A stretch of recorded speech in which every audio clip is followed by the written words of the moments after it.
Well, here we are, episode 119. And on this episode, myself in the Wrecking 2, Mark Smith and Lou Colicchio from the Music Relish Show.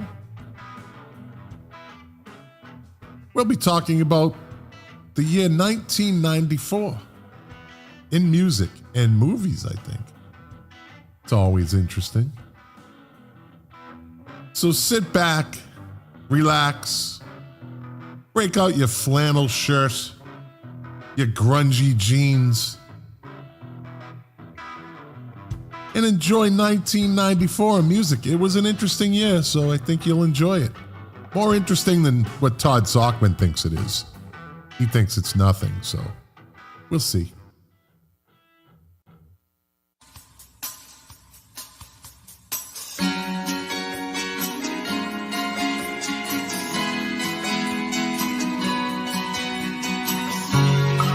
The KOFB studio presents Milk Crates and Turntables, a music discussion podcast hosted by Scott McLean. Now, let's talk music. Enjoy the show.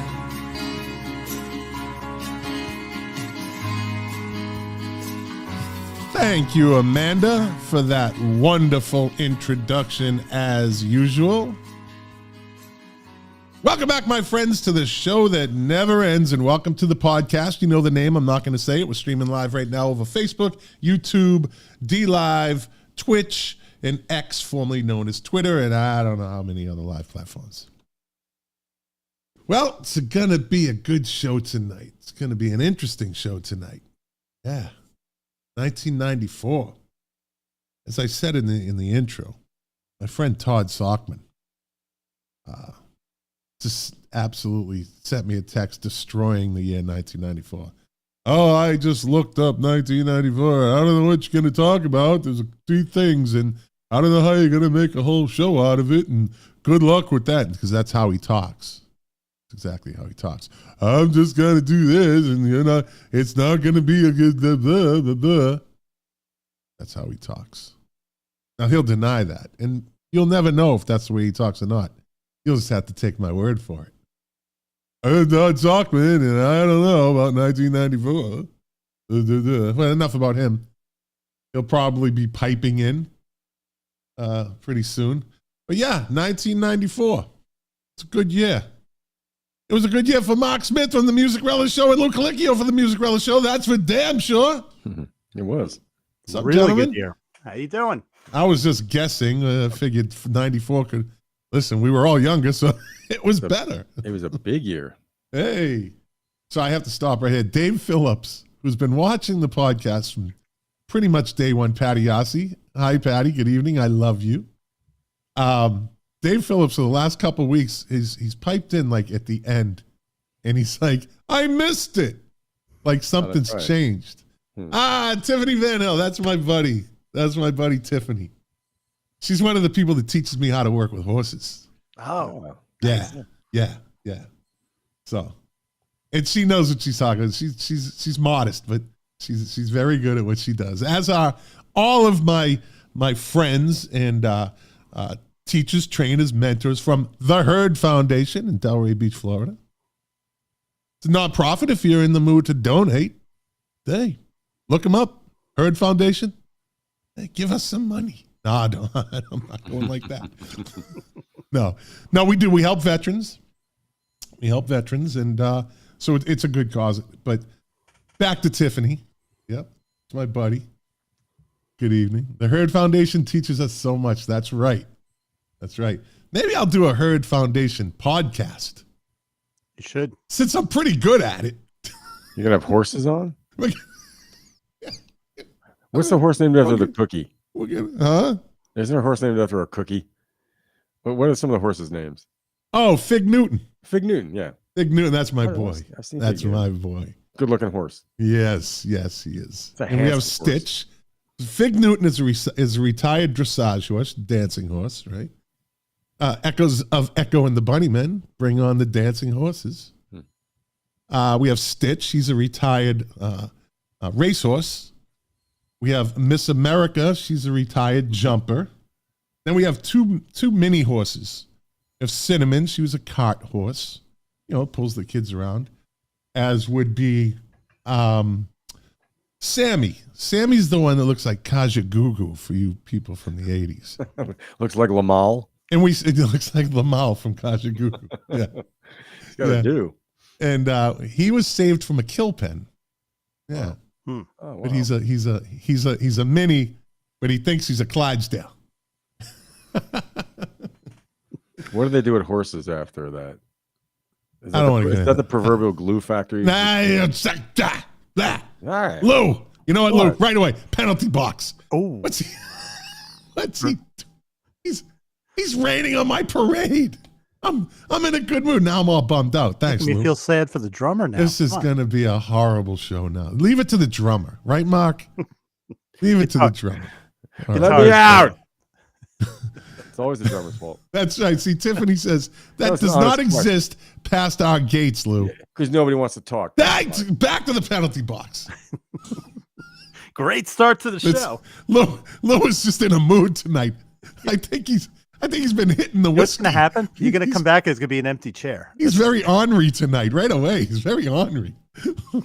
All right, he's feeling his oats, There as you they go. would say. Yeah.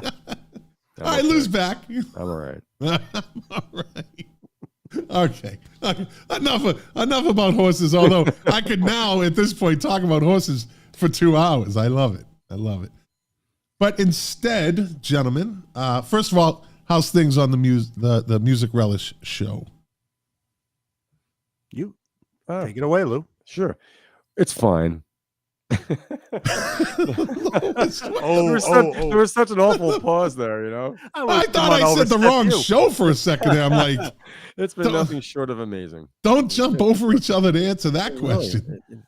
It's always fun. Last week was fun. We got knocked down a bit by Warner Brothers because we played a clip of an America song featuring Dan Peake. Yeah, Lonely you're gonna People. watch that. Yeah. We talked through the whole thing, but Spotify's Doesn't much cooler than YouTube. YouTube sucks like that. YouTube they have a very strong algorithm. Yeah, They can kiss my rosy red ass. that's over that. right. You tell them, Lou. Yeah, fuckers. That's right. Get me kicked off YouTube. That's right. Let me see. John Morris, he was our shift commander. Right? He was, and when I met him, he was I was, I think, a two-striper, and he was what they call the butter bar. He was a second lieutenant, I believe. And he said, "Tell them stories from the Nipa hut in the Philippines." That's and that's a big no. That's a whole nother podcast. But it would never make it on the air. Is that Let's a just chain? leave it at that.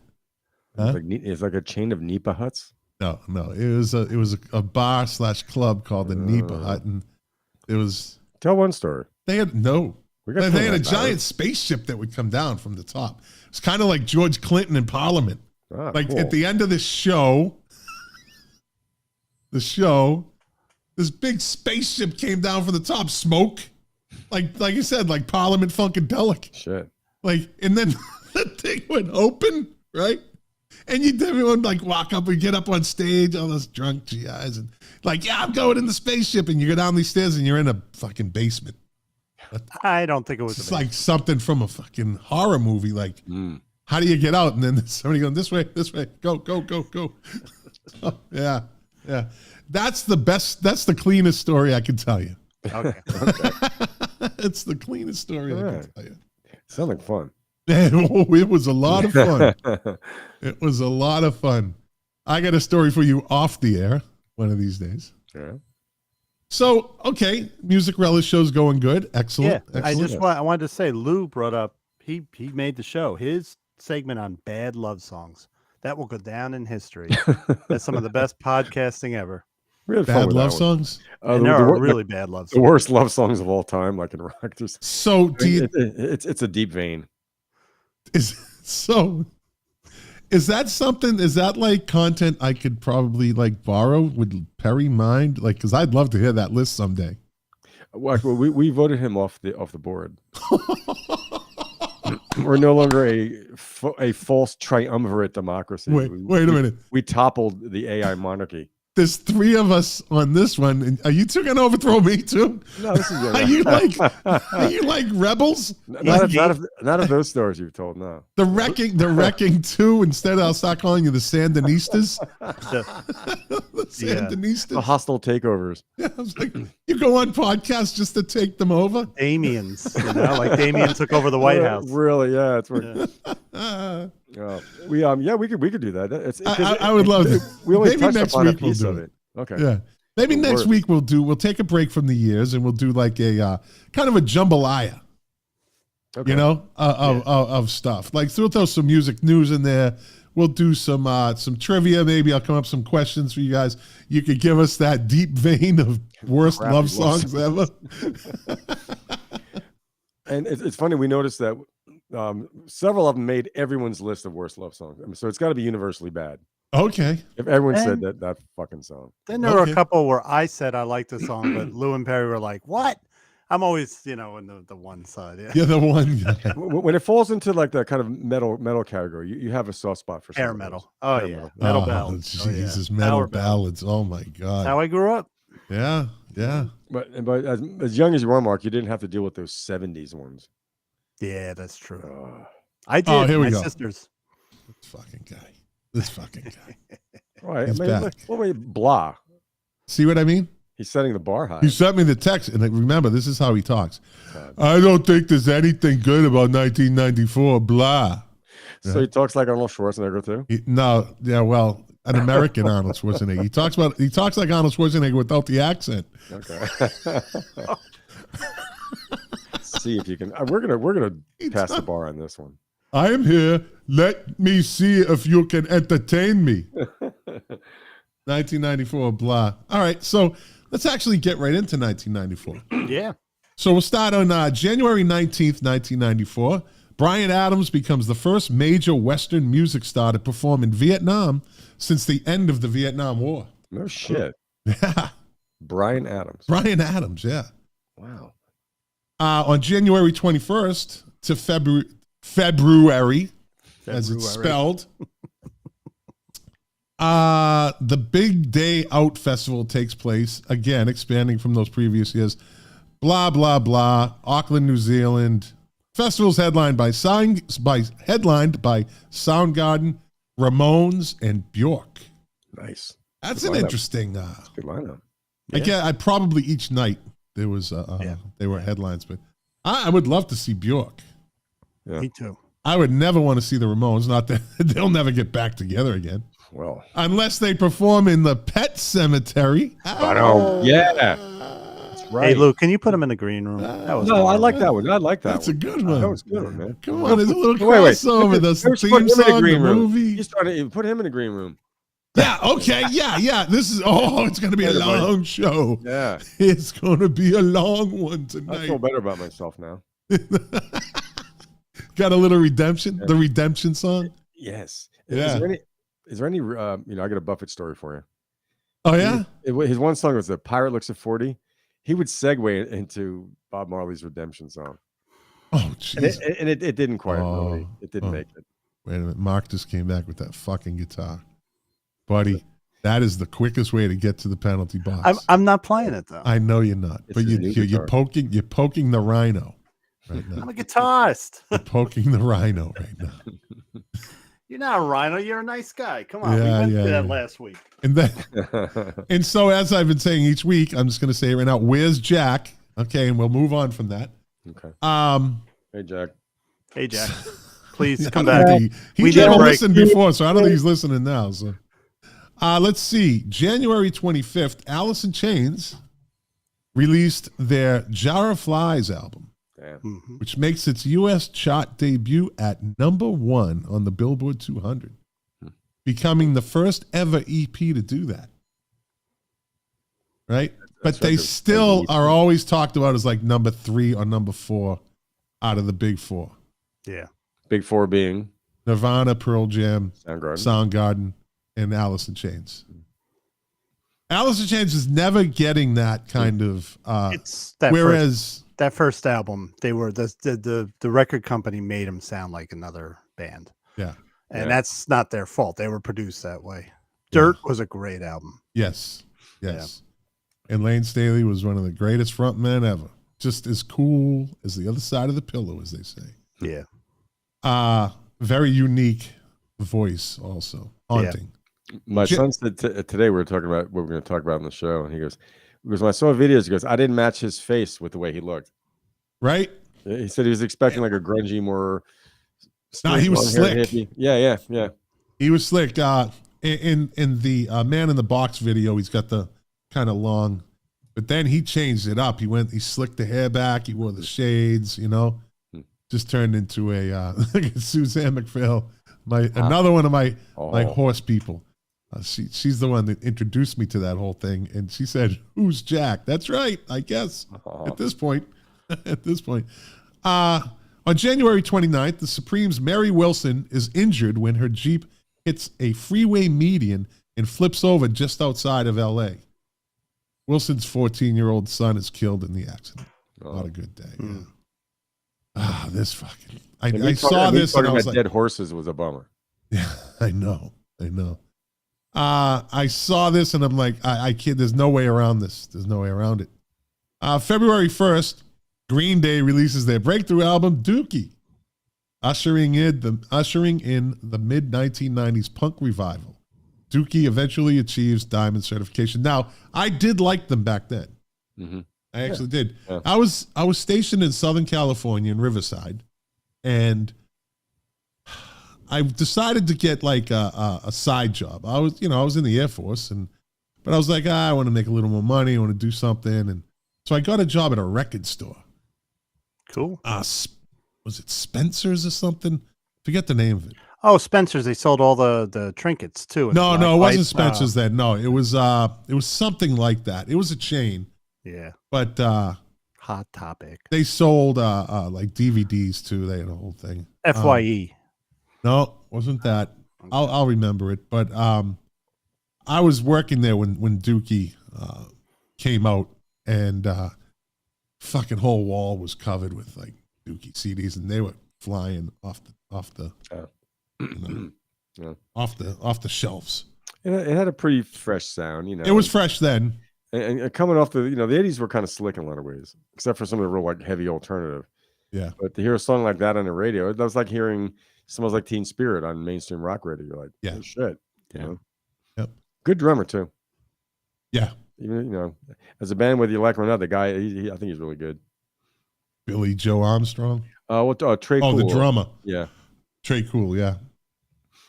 February 7th, Blind Melon's lead singer Shannon Hoon is forced to leave the American Music Awards ceremony because he has loud and disruptive behavior. Hoon is later charged with battery, assault, resisting arrest, and destroying a police station telephone. Now, this is the dude that's saying, No. and I don't really care if I sleep all day. And he's in the Daisy field, so you think he's like this really like chill dude. And like, me and the bee girl, man, The bee girl, yes. The bee girl and, and the tap dancing bee girl. And like, this dude's a fucking lunatic. He was taking substances that made him. Oh, yeah. Well, that was a short career. Was it him that did a duet with Guns N' Roses? On what was the video with the song from Guns N' Roses with a video where they're up on like a water tower and they jump into the water or something? Well, I forget what it was called, but yeah. Maybe I'm wrong. Maybe they did it with him. I thought it was him. Maybe it was another. Pills and alcohol don't mix well. Right. February 11th, the 3 surviving members of the Beatles secretly reunite to begin recording additional music for a few of John Lennon's old unfinished demos, presented to Paul McCartney by Yoko Ono, with Jeff Lynne, of course, producing. The track Free as a Bird is released as a single in late 1995 as part of an exhaustive Beatles anthology project, reaching number 2 in the UK, number 6 in the US.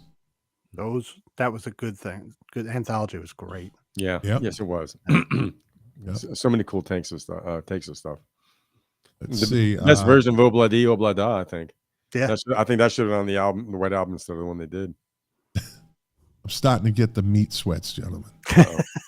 Turn down the temperature in the studio. It's down to 65, and I'm still starting to see. What? For the audience, before the show, I went out to dinner with the beautiful Dr. Vera, and we went to this Brazilian radicchio, and it's endless meat, picanha, and beef rib, and all sorts of stuff, and I ate probably about 1.5 pounds of meat with mashed potatoes and cheese bread and fried banana, and then finished it off with they have this papaya cream. Oh my God. And I'm just like, I'm starting to sweat. You got cement in you right I now. do. It's just cement. It's just sitting like a giant 1.5 pound ball of meat. You know those in my old stomach. stock footages of the old construction trucks just dumping cement? That's what I'm thinking right now. Right down the gullet. So I'm starting to get the meat sweats because I got home at like a half hour before. Gonna be a wacky podcast. show. Oh my God. Don't start burping. February sweats got an 14th, Valentine's Day. Grateful Dead's Jerry Garcia marries Deborah Coons. And nobody cared. I care. Mark cares. Yeah, I care. February 23rd, Eddie Van Halen, Chris Isaac, and B.B. King attend the groundbreaking ceremony for the Hard Rock Hotel and Casino. It takes place in Paradise, Nevada. I don't know why that's news. It's just another fucking Hard Rock Hotel and Casino. And Bruce Willis wasn't there? One of the most overrated restaurants in the history of America is the fucking Hard Rock Cafe. Yeah. The food is just junk. Never been there. You're not missing anything. It's doesn't have to be memorabilia good. that you could see on eBay. You know, do a virtual tour online. It's just as good. Okay. Because you can't touch the shit. Yeah. So what's the difference? Behind glass or behind a computer screen? Doesn't fucking matter. Yeah. Just doesn't matter. February 26th, the Sanremo Music Festival ends with the victory of who cares? Because it's something that I don't even know about. It's an obscure Where's music Sanremo? festival. Okay. Ends in the victory of Aldrano Baldi in the big artist category. The song Paseara. I don't know. They eat a lot of meat down there. It was, and everybody after the show went to a Brazilian radicchio. It ate way too much meat, and they all had the meat sweats later on. Is there a band called the Meat Sweats? Yeah, Meat Puppets. Meat Puppets. Yeah. Who put out an album in 1994? The Meat Puppets, yeah. Yeah. They're a good one, Lou. There you go. He's on his Good band. game. Because 1994 was a good year, Todd. Yeah, Todd. Yeah. Todd. With one D, by the way. My brother, I have a brother, Todd. He's got 2 Ds. The most normal Todds have Most- 2 Ds. Yeah, definitely. Yeah. But you see it right there on the screen. It's 1D. Todd 1D Sockman. Did he sell a consonant? Let me see. Karen Hurley. I love Karen Hurley. She's my buddy. She's my buddy's wife, but I love Karen. She said, how does Jim, who's like my brother, know the name of your show? Well, he's probably heard me talk about it more than a few times. Well, we have to start the show over. Somebody asked us to. Dean. I'm not starting this. No, Dean. That's what you know. You got the alert. Come on, buddy. No, it's not like he's treating this like it's the King of Facebook show where, it never really gets off the ground. It's really no beginning, no end. It just is. Coming back soon, by the way. At the King of Facebook live stream, I think I'm going to be doing my first show back in a while. It's an out of control live stream. There's really just idiocy and stupidness. And I think someone dared me to put a Whopper and a Big Mac together and eat it as one big. Now, will this be on an early Sunday morning? Like No, Coffee with the King is Sunday morning. It's very mellow. Okay. That's a tame. Yeah. No, the King of Facebook show is way over the top. It really has no rhyme or reason to it. It's but yeah, I guess I'll be eating, since my blood work is perfect, I'll be eating a Mick Whopper, a Big Mac Whopper, a Mopper, a big Mick Whopper. Yeah. At least there's no fillet of fish in the middle of that. All someone has to do is request it, and I guess I'll have to do it. Lou, because that would I'm be a good guy. idea. Maybe he should put a filet He did. Didn't you do that? I did that with the cheeseburgers. The cheeseburgers. Yeah. Oh, surf and turf. Yeah. Okay. Anyways. Anyway, as Jack would always say, it's not anyway. Selena, on March 1st, 94, Selena becomes the first Tejano music singer to win a Grammy. That was one hot woman. Yeah. Yeah. Yep. Selena was a good-looking girl. God bless her. God bless her. She was a nice kid who ran into a raving lunatic, and unfortunately, yeah. On March 1st, also, as Dave Phillips says, Madonna was big in 94. Okay. Okay. This is true. Thanks. Wow. That's a fucking epiphany. Holy shit, Dave Phillips. What contributor? I'm going to just give him the title of contributor to the show. Madonna was big in 94. Really? She was big in 84, too. I'm going to see what you released that year. Let's see. March 1st, 1994, Nirvana plays their final concert in Munich. We know why. What month was that? March. March, yeah. Match. I'm trying to not do that, but it just comes out. Let's see. On March 1st, 1994, the 36th annual Grammy Awards are presented in New York, hosted by Gary Shandling. Gary Shandling had one of the funniest stand-ups I'd ever seen in my life, and he didn't swear once. And it was one of the funniest fucking stand-ups. I think it came out. Guy. It came out around 86. It was so funny. And he just never swore once. Didn't have to. Yeah. So let's see. Hosted by Gary Shandling. The soundtrack from the 92 film The Bodyguard. So this is 94. But the soundtrack from the 1992 film The Bodyguard wins Album of the Year. Monster album. While its lead single, Whitney Houston's cover of I Will Always Love You, wins Record of the Year. The single version of A Whole New World, performed by Peebo Bryson and Regina Bell, wins Song of the Year. Toni Braxton, another hottie, wins 90s hottie, wins Best New Artist. Oh, this is the infamous Frank Sinatra incident. You know what I'm referencing? Nope. No. Maybe Frank not. Sinatra receives the Grammy Legend Award. Sinatra's acceptance speech is cut short. No. They sent him to commercial while he was still talking. Whoa.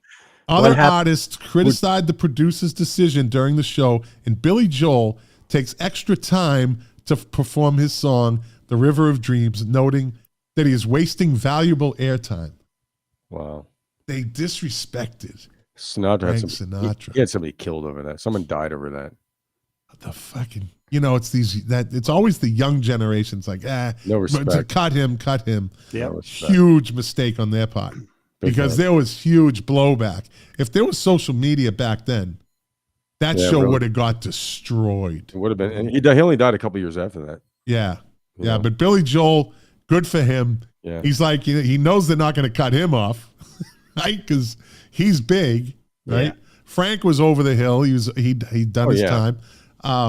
And so he decides to burn their time because they were trying to save precious airtime. And Billy Joel is probably a huge Sinatra fan, as you should be. As you should be. That's right. As you should be. I have Sinatra Sundays here at the Nice. Casa McVera every Sunday morning. Oh, very cool. Yeah. I have a picture of my father with his parents. And, Oh, really? Yeah, my dad had a nightclub, so I guess they were there one night. But Frank was not there. Yeah, well, He was off being famous. I guess that's 6 degrees of separation right there. I guess so. Yeah. Right. Yeah. On March 3rd, 1994, in Rome, Nirvana's Kurt Cobain collapses into a coma after overdosing on Rofinol and champagne. On what? Ropanol. Well, that's Rohypnol. Ropanol. What the hell does that do? Ropanol. What does it prevent? It's let me see. It's a benzodiazepine. It's a benzodiazepine. Look at me. I'm married to Dr. Vera. So benzodiazepine used to treat severe insomnia and assists with anesthesia. Oof. As with other hypnotics, has been advised to be prescribed only for short-term use by those with chronic insomnia. He mixed that with champagne, and it equals a coma. Champagne. I had a bad experience. Worst hangover I ever had in my life was champagne. Me too. I drank a bottle of it. I was like 14. I can do it. I was 16. Almost killed me. Mine Let's was see. Everclear. Let's not get into these stories. That's another podcast. Lots of those stories. March 5th, 1994, Grace Slick is arrested for pointing a shotgun at police in her Tiburon, California home. March 7th, the United States Supreme Court. I can just see her with her face going, "Get away, you fuckers." Yeah. An old hippie. Hey, I'm an old hippie. Yeah, Shut peace, love, dove, and shotguns. Yeah. Like David Crosby. Yeah. March 7th, 1994, the United States Supreme Court decision Campbell versus Acuff Rose Music Inc. rules that parody can qualify as fair use. The case was spurred by Two Live Crew releasing a parody of the Roy Orbison hit "Oh Pretty Woman," when I remember that, without a license from the publishing firm Acuff Rose Music. So, Acuff, wow, Roy Acuff, he was the guy that I think he roped Hank Williams out of money too. Or I think he had something. Wow, And that decision probably saved Weird Al Yankovic's career. Right? Yeah. March 8th, 1994, Nine Inch Nails released their second studio album, The Downward Spiral. Great. Love that album. Great album. It would go on to sell 3 million copies and be credited with helping bring industrial rock music into the mainstream. I wanna you like an animal. Yeah. You just bleeped yourself. I just bleeped. Wow. Well, I don't want to be that crude. You never crude. There's women watching. There's women. I have respect. I got crude here on the album title. Okay, I do. I have a band name. I don't know if you ever heard of it. It's terrible. Let's see. March 13th, 1994, Selena releases her final Spanish album, Amor. I'm going to butcher this. Prohibido. Prohibido. I got it. Yeah. Its production has been delayed because of the launch of Selena's fashion clothing line and boutiques and her Selena Live tour in support of Live. March 18th, Courtney Love calls the police, fearing that her husband, Nirvana's Kurt Cobain, is suicidal. Police confiscate 4 guns, and I don't have a gun. Fucking liar. And I don't have a gun. And he never lived under a bridge either, apparently. No. Police confiscate. He wasn't a troll. Police confiscate 4 guns and 25 boxes of ammo from Cobain's home, which to some of my friends is like, that's just in their like shoe drawer, that sock drawer. I got some friends. That's nothing you're saying. But I know where I'm going during the apocalypse. And then there's people that say, that is the whole thing. When a rock star dies, no, he was killed. There's all the people that does have all these theories. Yep. Let me see. Bassist Daryl Jones replaces who? Bill Wyman. In the Rolling Stones. That's right. Good. Great bassist. Let's see. March 22nd, Pantera releases Far Beyond Driven, which becomes their heaviest album to hit #1 in the Billboard 200. The heaviest album. Yeah. March 30th, 1994, Pink Floyd embark on what would be their last world tour before their breakup. The record-breaking tour supports their Division Bell album, with the band playing to 5,500,000 people in 68 cities and grossing $186,952,500. They could have toured for 10 years and made that money every year if they wanted to. Yeah. That's an album with Roger Waters? No. Well, that's the first one with that. Pink Floyd broke up after the album Final Cut. I'm sorry. I had to say that. Division Bell was a great album. It really was. Yeah. Did it have Learning to Fly on it? No, that was a Momentary Lapse. That was Momentary Lapse of Reason. Yeah. Yes. Okay. Which I used that term a lot when I was a union steward. I was a union steward, like federal level, for like 18 years. And every time someone would get in trouble and I would have to bring them, they'd have to get called up in front of the man and, maybe a chief or two. And I'd always say, people, you have to understand, This young officer just suffered from a momentary lapse of reason. That's awesome. Dude. And they could never, he's never had any problems before. He's a good officer. Suffered from a momentary lapse of reason. Can we understand that? That was this after 1994? Yeah. You would have been hung if you went before a Pink Floyd fan. But it worked. Yeah. Because It's a great term. 90% of the time, they like, how can you argue with that? Yeah. Everybody, we everybody has a momentary lapse of reason in their career. Right. Yeah. It's only And I always momentary. said police officers have 3 stumbles in their career. That's like the average. That's like the norm is they all have 3 stumbles in their career if they have a full career. Mhm. It's inevitable, right? Right. Everybody does. Sir, this is his first. Always right. I was good. That's good. That was good. Yeah. Can you talk to my boss for me? If you need union rep, you call me, buddy. March 31st, 1994, Madonna on the Late Show with David Letterman. Madonna appears on the Late Show, making headlines with her profanity-laced interview. Yeah. Robin Williams later describes the segment as a battle of wits with an unarmed woman. Yeah. Oh, she was big in '94, wasn't she? Then. Yeah. Oh, yeah. She was. Yeah. She had a good album that year. That was some of her better music came out in the 90s. Yeah. More mature music. Yeah. Let's see. April 8th, the body of Kurt Cobain, lead singer of Nirvana, is found. Cobain's death 3 days before is legally declared. Let me see. Cobain's death 3 days before, whatever the fuck that is legally declared to be a suicide from self-inflicted. Oh, he was there for 3 days. Yeah. Oh, I didn't know that. That's what it sounds like. He was in his own house. He was in a garage apartment above the garage, and Courtney didn't know. Oh, That's Where- what people where- say. They think she Where was did she it. looking for him? I know that is a big conspiracy. There's a lot of people Yeah. think that too. yeah. Yeah. Well, she's still spending his money. And that first album, whole album, gee, it had an awful lot of Kurt Cobain like songs. Yeah. The next one sounded like a Billy Corbin. Well, let me see. Starfucker. What was the Live Through This, which, by the way, one of the best albums of the 90s. Hole's album, Live Through It This. wasn't that it was bad, you know. It was a great album. It's a great album. I don't know if you've ever listened to it, but that is her at her utmost best, and that the whole, and it sounds like his writing, Yeah. but they were clicking. So listen to the album Live Through This. Never really listened to it. Dude, I'm telling you, it's a fucking amazing album. Yeah. She's as hard as it gets in that, and she fluctuates. Like there's Doll Parts. Remember the song Doll Parts? I am.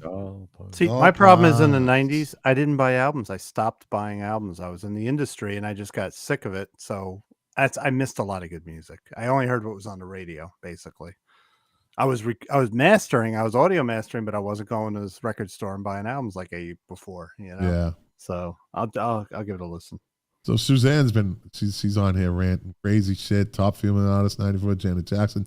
What, she's stealing my thunder, Suzanne? What are you doing? Karen Hurley says, "Can you introduce yourselves?" Okay, let me start this over again. Well, you know who I am. And on the bottom of the screen, Lou Calicchio, and up in the top right, Mark Smith, the Hi, I'm Wrecking Mark. 2 from the Music Relish Show /podcast. Yeah. Yeah. And the names are right here on Meet the on the screen. Wait, you're Kofby. What Kofby? KOFB. I know. Oh, I can't believe I just fell into that. Ah, Fucker. because you got the. If I wasn't on a roll, I'd put you in the box, buddy. Let's see. April 11th, 1994, The Offspring released Smash. The Offspring do not get enough credit for the start of that whole genre of music. That kind of 90s punk kind of sound. pop kind of. Green Day steals the thunder, but The Offspring, yeah. They were heavy. They weren't too much pop. They were kind of pop punk, maybe.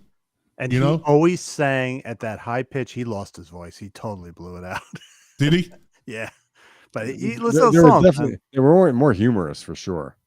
Yeah, Let's see. them separated. Yeah, so you got to keep them separated.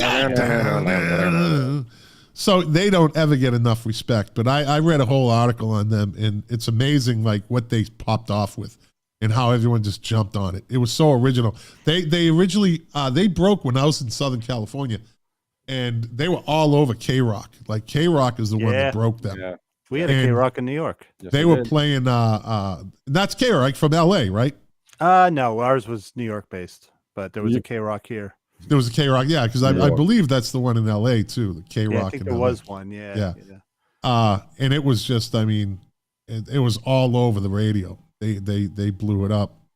Let's see, which goes on to become the best-selling independent album of all time, and one of the most influential albums of the '90s. I told you, I'm telling you. Where are they now? They're gone. They haven't. They stuck around for a while, but you know things change, right? Yeah. Seasons change, isn't that? Anyway, Who is that? Who is that? That's the four women there. En Vogue, was it En Vogue? Did they do Seasons Change? Don't know. I don't know. Either way, Hey, April Lou. 25th. Blur. Luke, change. Luke's change also. Don't sing. You have a radio voice from what I'm hearing. Maybe it's not me. Somebody just commented on you. Yes. Well, if someone has a radio voice, that's me. I do. I have a radio voice. I have the sexy radio voice. Hello, ladies. Welcome to A Perfect Storm. Tonight's theme, worst love songs ever, but I'm going to make them sound good. And meat sweats. Meat sweats. And meat sweats, because I'm sweating, and it's not because of you, ladies. It's because of the pound and a half steak I ate earlier. Isn't that sexy? Creep factor. Fear factor? Creep Nothing factor. sexy about the meat sweats. Nothing sexy about the meat sweats. I got the fish sweats from Fish and Chips one time. Oh, okay. Anyway, let's go on. Oh, I did. April 25th, 1994, Blur releases Parklife. Big album. Its first album reaching #1 in the UK, where it was certified quadruple platinum. That was Oasis's arch enemy. yeah. How bad did that rivalry get? Oh, I that was very heated, man. Very, very heated. Yeah. It was, but now they're all older now, and you know, They still hate each other. Damon Albarn and Liam Noel Gallagher are buddies. They actually, Damon Albarn, Gorillaz, right? Very successful group, Gorillaz, had Noel Gallagher come in and do a song with them. So yeah, they look back now. They both made a lot of money from that rivalry. Yeah. It was just played up in the media. But Oasis owned America. Yes, Blur they was did. never as big here. Yeah. Yeah. For how many years? How many years did Oasis own America? Good 4 or 5. I was at 3 or 4. Okay. Yeah. It was probably the middle of it. It was the middle of the 90s.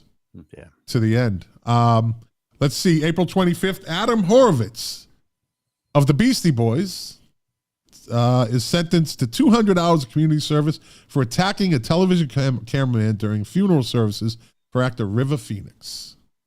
Wow. Let's see. He pulled a Sonny Corleone on him. Sonny Corleone, yeah. April 26th, Grace Slick pleads guilty to having pointed a shotgun at police officers. Get out of here, you. I mean, I don't think you have an option there, Grace. I don't think so. April 27th, It wasn't me.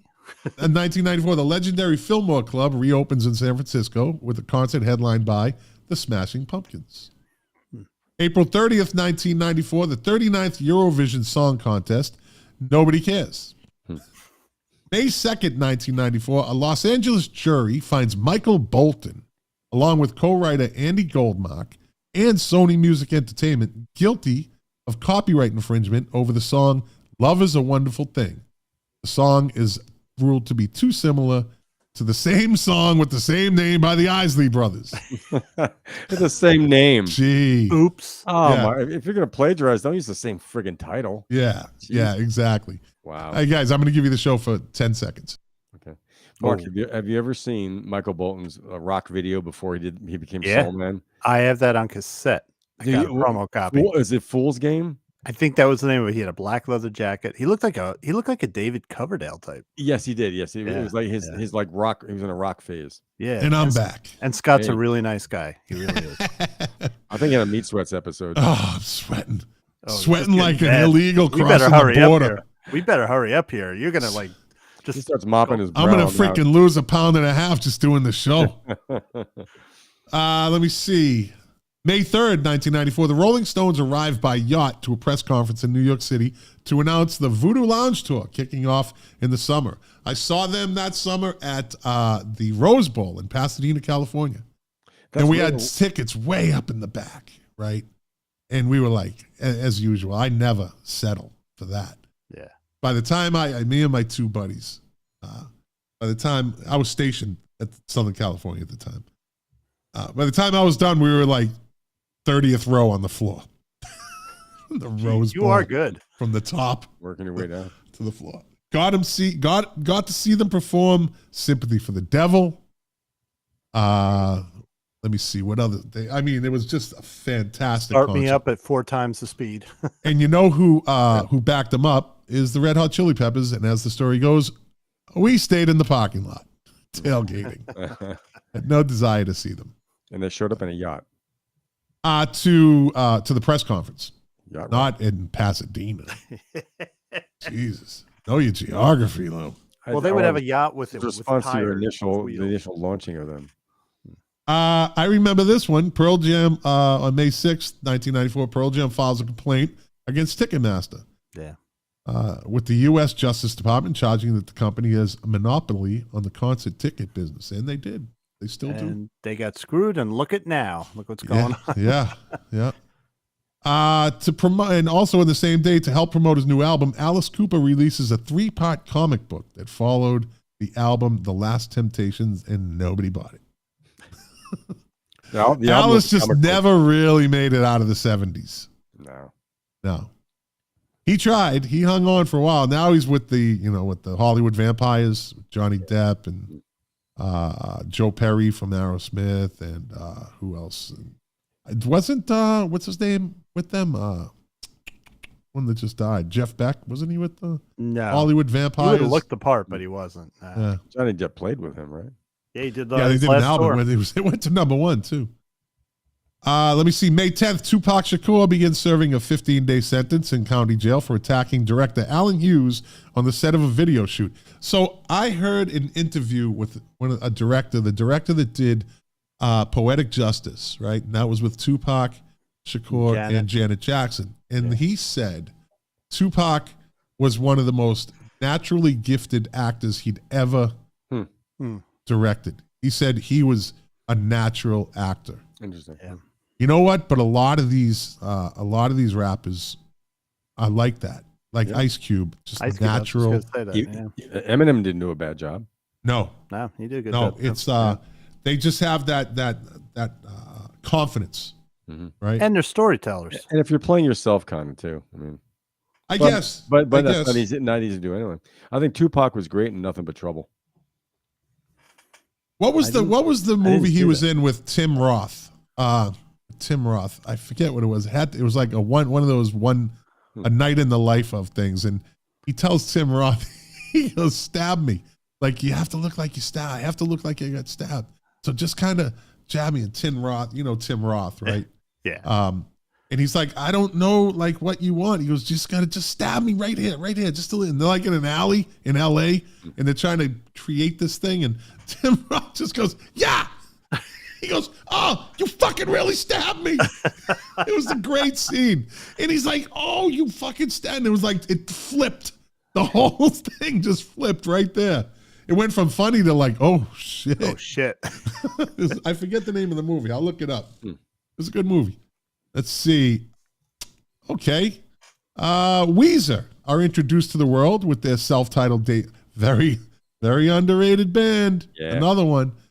Introduced to the world with their self-titled debut, often referred to as the Blue Album. I would go on to become one of the most influential records of the 90s, spawning hits Undone, the Sweater Song, Buddy Holly, and Say It Ain't So. And who produced it? Rick Ocasek. Yeah. From the Cars. The Cars. May 26th, Michael Jackson and Lisa Marie. Oh, we know that. Married. 2 weeks. May 27th, the Eagles launch the Hell Freezes Over tour in Burbank, California. Burbank. The reunion tour is the group's first choice First since breaking up in 1980. Tour. But much is also made of the band becoming the first to charge over $100 per ticket for arena shows. Wow. I remember that. So wow. Yeah.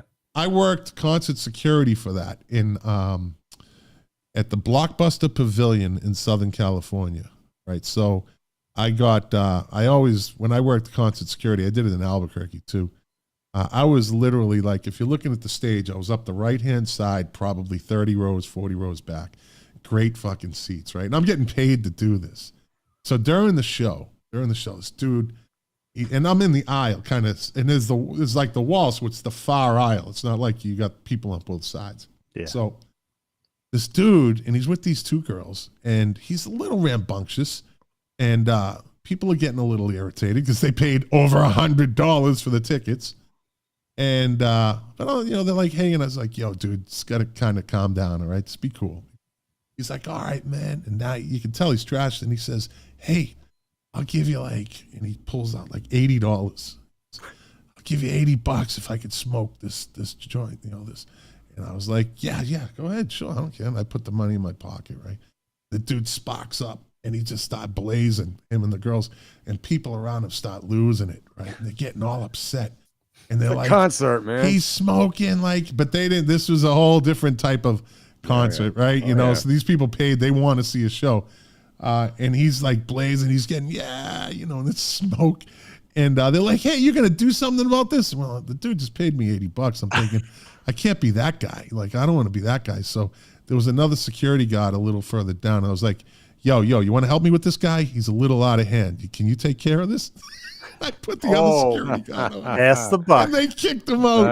And he's like, hey, I gave you $80. I was like, I don't know who you're fucking talking about, buddy. You're high. I don't know who you're talking to, right? It was great. You know what Don Henley They started the show off with Hotel California. Damn. Yeah. Right there, you know it was going to be a great night. So Don Felder was in the band then. Yeah. That was the whole with Timothy B. Schmidt. Yep. Yeah. Okay. Yep. Let's see. You know what the singles were from that album? What? Oh, no. Get Over It. Which I can't stand that song. Yeah. Oh, that's right. I don't like that song either. That's what they said when people complain about the ticket prices. And Timothy B. Schmidt had "Love Will Keep Us Alive." Great song. It's a pretty song, almost country. I mean, we were kind of country anyway, but yeah. Timothy B. Schmidt's very beta male-ish.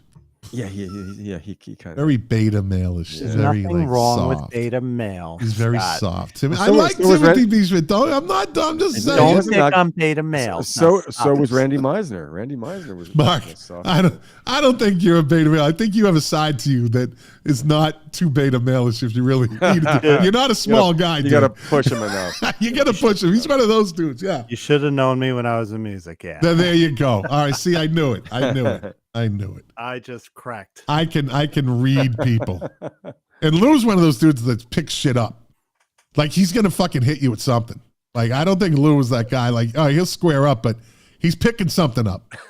He's swinging something at you at one point. Pipe wrench. Yeah. At one point, Lou's swinging something at you. I've had a few scraps. Doesn't matter he might take his shoe off and swing his shoe at you, but he's swinging something. I'm bigger than I look on camera. I never said you look small. You said I was a small. He is a drummer. Drummers can't be small. You said you're not a big man, Lou. You know what else? You know what else Lou does? Lou eats fucking organic mayonnaise. I do. What the fuck? Right out of the tube. Right out of the tube. Tubed mayonnaise. Yeah. What the fuck? Organic.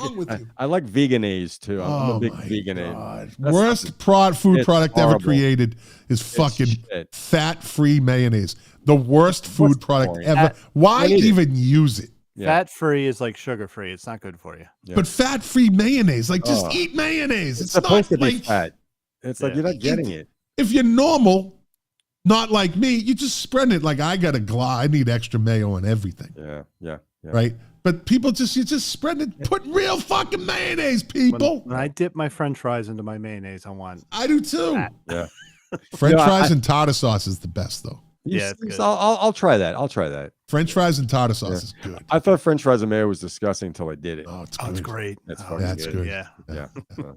All right, moving on. Dave Three Phillips guys says, that agree with that. Holy shit. Dave Phillips, King of the 45, says, if not for Joe Walsh, the Eagles were done, gentlemen. I agree. Very strong point. Very strong point. Okay. But there was Why? there was Why? enough- What was his contribution that Personality. He made them the And- rock band they wanted to be. Yeah, Okay. it was the Joe Walsh universe coming into the Eagles. It was destined to happen because All of the right. producers, but Mhm. the songs he contributed, his Yeah. personality on stage, he gave him that rock. They did want to go more rock, Yeah. and he gave him that edge. All But right. he didn't go wasn't overboard. he wasn't a punk player. He had more of a rock edge than Don Felder, who was a great guitar player. But, Yeah. Two very good players. But but there was so much talent in that band. They could have gotten somebody. Would they have been what they were? But Glenn Fry said that when they got rid of Bernie Leadon for Joe Walsh, he goes, "I thought we'd suffer." He goes, "We'll suffer in the vocal department," but I don't think they did at all. Joe Walsh is a really good singer. He has a style, Yeah. He does, but I mean, nasally. that high harmony that they needed Yeah. there, it was Yeah. there. Dave Phillips, King of the 45s, comments, he wrote Hotel California. Don Felder. Yeah. Don Felder did. I think he means Joe. He thinks Joe Walsh did. Oh no. No. Don Felder, as I understand, He the wrote the music. beginning, Yeah. beginning was Felder, and Well, then the music was Felder. He had a completely okay. demo.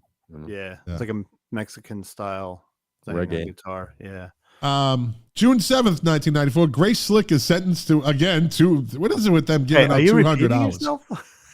Huh? Are you repeating yourself? I Did know, you go right? back? Sentenced to 200 hours, just like Tupac, whoever else was fucking crazy in Get away Hollywood. from me, you effers. Of community service and 3 months worth of Alcoholics Anonymous meetings that she did not give two shits about. After March, she would go and then probably start drinking right afterwards. Yeah. After a parking March lot. 5th incident with the police, she points a fucking shotgun at police And lived. and only gets 200 hours back. then. lived. And lived. I mean, I can't think if you that, point the gun. I mean, it's full. And she was drunk though. She was a messy drunk. My sister saw them when she in the early 80s. Oh, this video of her. She was on stage telling everyone to leave. She was Yeah. yelling at the crowd, "Get out of here!" Yeah. You know? Oh man, contemporary artist. Sloppy. Very sloppy. Wow. Nothing worse than a sloppy female drunk. I'm sorry, women. It's just not appealing. I think sloppy drunk, whatever the sex. Nah, is pretty female. It's bad. just there's something. I just have a higher image of The women. thing is, I have a the- higher level and seeing a sloppy female. They're It's just generally not always funny. turned me off. I was like, if she could be the most beautiful girl in the world, and if she's a sloppy drunk, I'm like, you got to go. Yeah. I know I could get the second prettiest woman in the world. So yeah, never was appealing to me. Listen, you're married to the prettiest woman in the world. Thank okay? you. Oh, thank you very much. There you go. Oh wow. I feel like Rip Taylor. I told you, every time she walks in the room, that music plays. I'm like, how do you do that? How do you do that? Where's that noise coming from? Let's see. June 9th, this was one of the stories of the year in 1994. Lisa Left Eye Lopez of TLC gets in a domestic dispute with partner Andre Full Moon Rising. Sets fire to his shoes. The fire ultimately spreads to the mansion. She put him in the bathtub, and it was a fiberglass bathtub, right? And she lights his sneakers on fire, and then catches on to the bathtub catches on fire. Good luck putting that out. Yeah. Burnt the whole mansion down. Yep. Yeah. And totally destroyed it. June 21st, 1994, George Michael loses his legal bid in a London court to be released from his contract with Sony Records. The only one that ever beat Sony Records, Michael Jackson. Yeah. The only one that ever really beat them. Prince had a big problem with them too. He held out on him. He did well on his own, but Michael Jackson just handed it to them. Mm-hmm. June 27th, 1994, Aerosmith becomes the first major band to premiere a new song on the internet. Over 10,000 CompuServe subscribers download the free track Head First within its first 8 days of availability. CompuServe. CompuServe. That's when Aerosmith was 10,000 sliding- downloads. Now that's like, really? Yeah. Really? And it's each download took 2 hours. Yeah. Probably. Click, click, Yeah. click, click. Let's see. Moving into July 12th through the 16th, a Yo-Yo A Go-Go punk and indie rock festival opens in Olympia, Washington, home of Courtney Love. July 30th, 1994, the Verby Festival is launched. Also on that day, in keeping with the country's new constitution and the promotion of its native language, Moldova adopts Limba Nostrada as its new national anthem. And nobody cares. Suede announces that guitarist Bernard Butler has left the band following a fractious recording sessions. August 9th, Peter Maxwell Davies conducts the first performance of his 5th symphony at the Royal Albert Hall in London as part of The Proms. That's a British thing. Yeah, Let me see.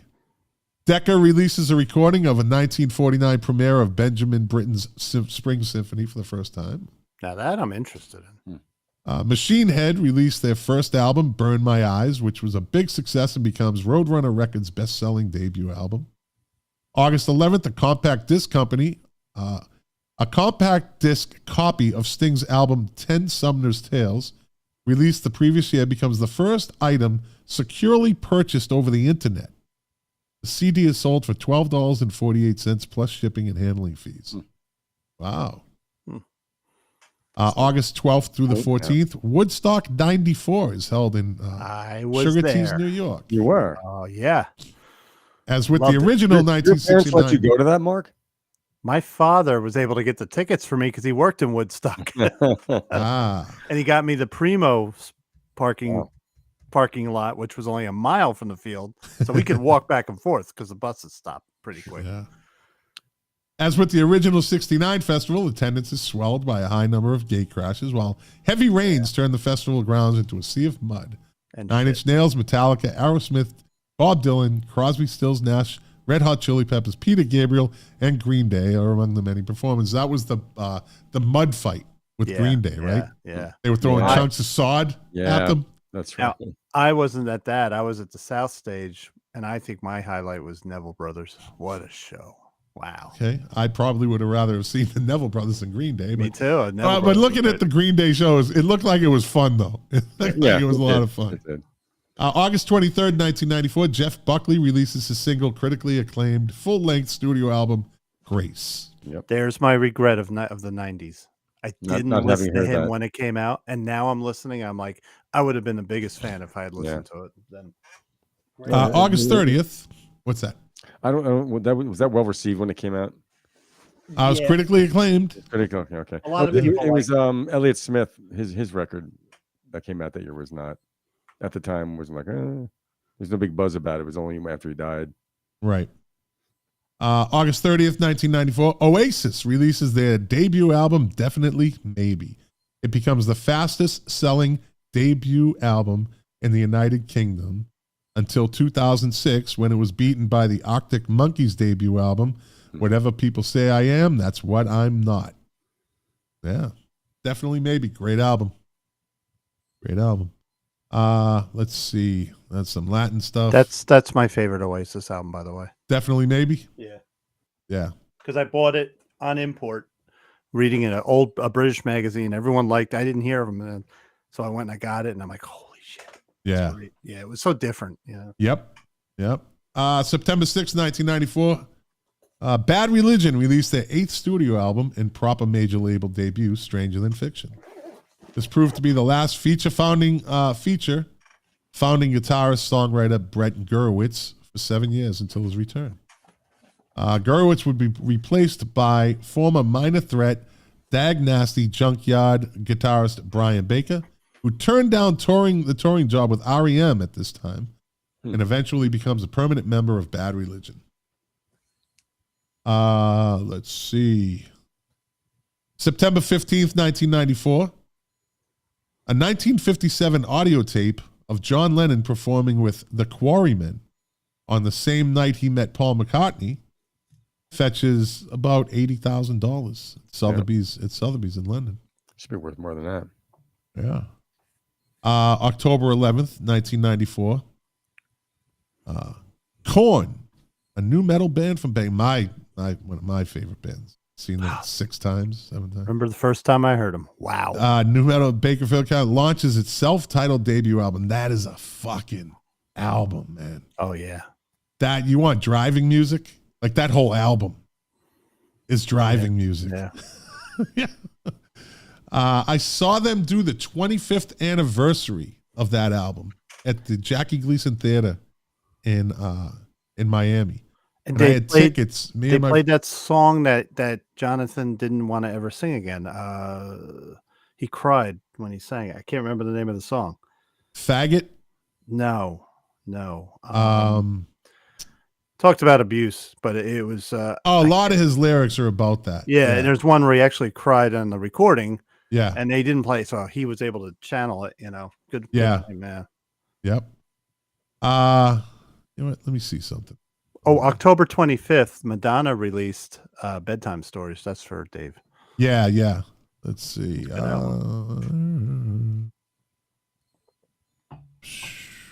me look at something for a second here. Just kind of look up their 1994.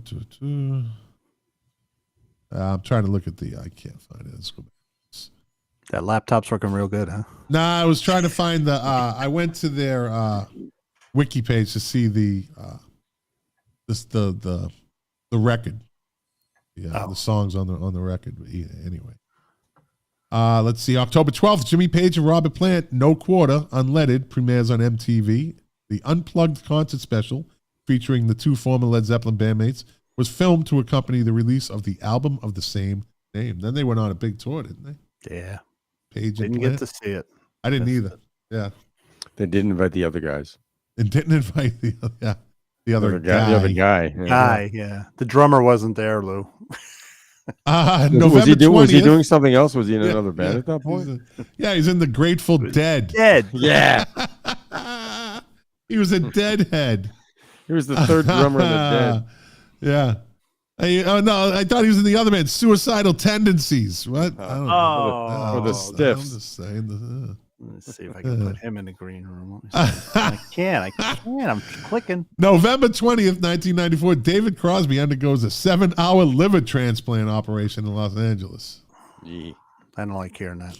November 30th, 1994, the Breeders guitarist Kelly Deal, sister of Kim Deal from the Pixies. Yeah. Is arrested at her Ohio home after accepting a private courier package containing 4 grams of heroin. She went on to overdose, by the way. Really? Oh. Yeah, she died from an overdose. She did. Yeah. Oh, wow. Yeah. December 2nd, we're getting there.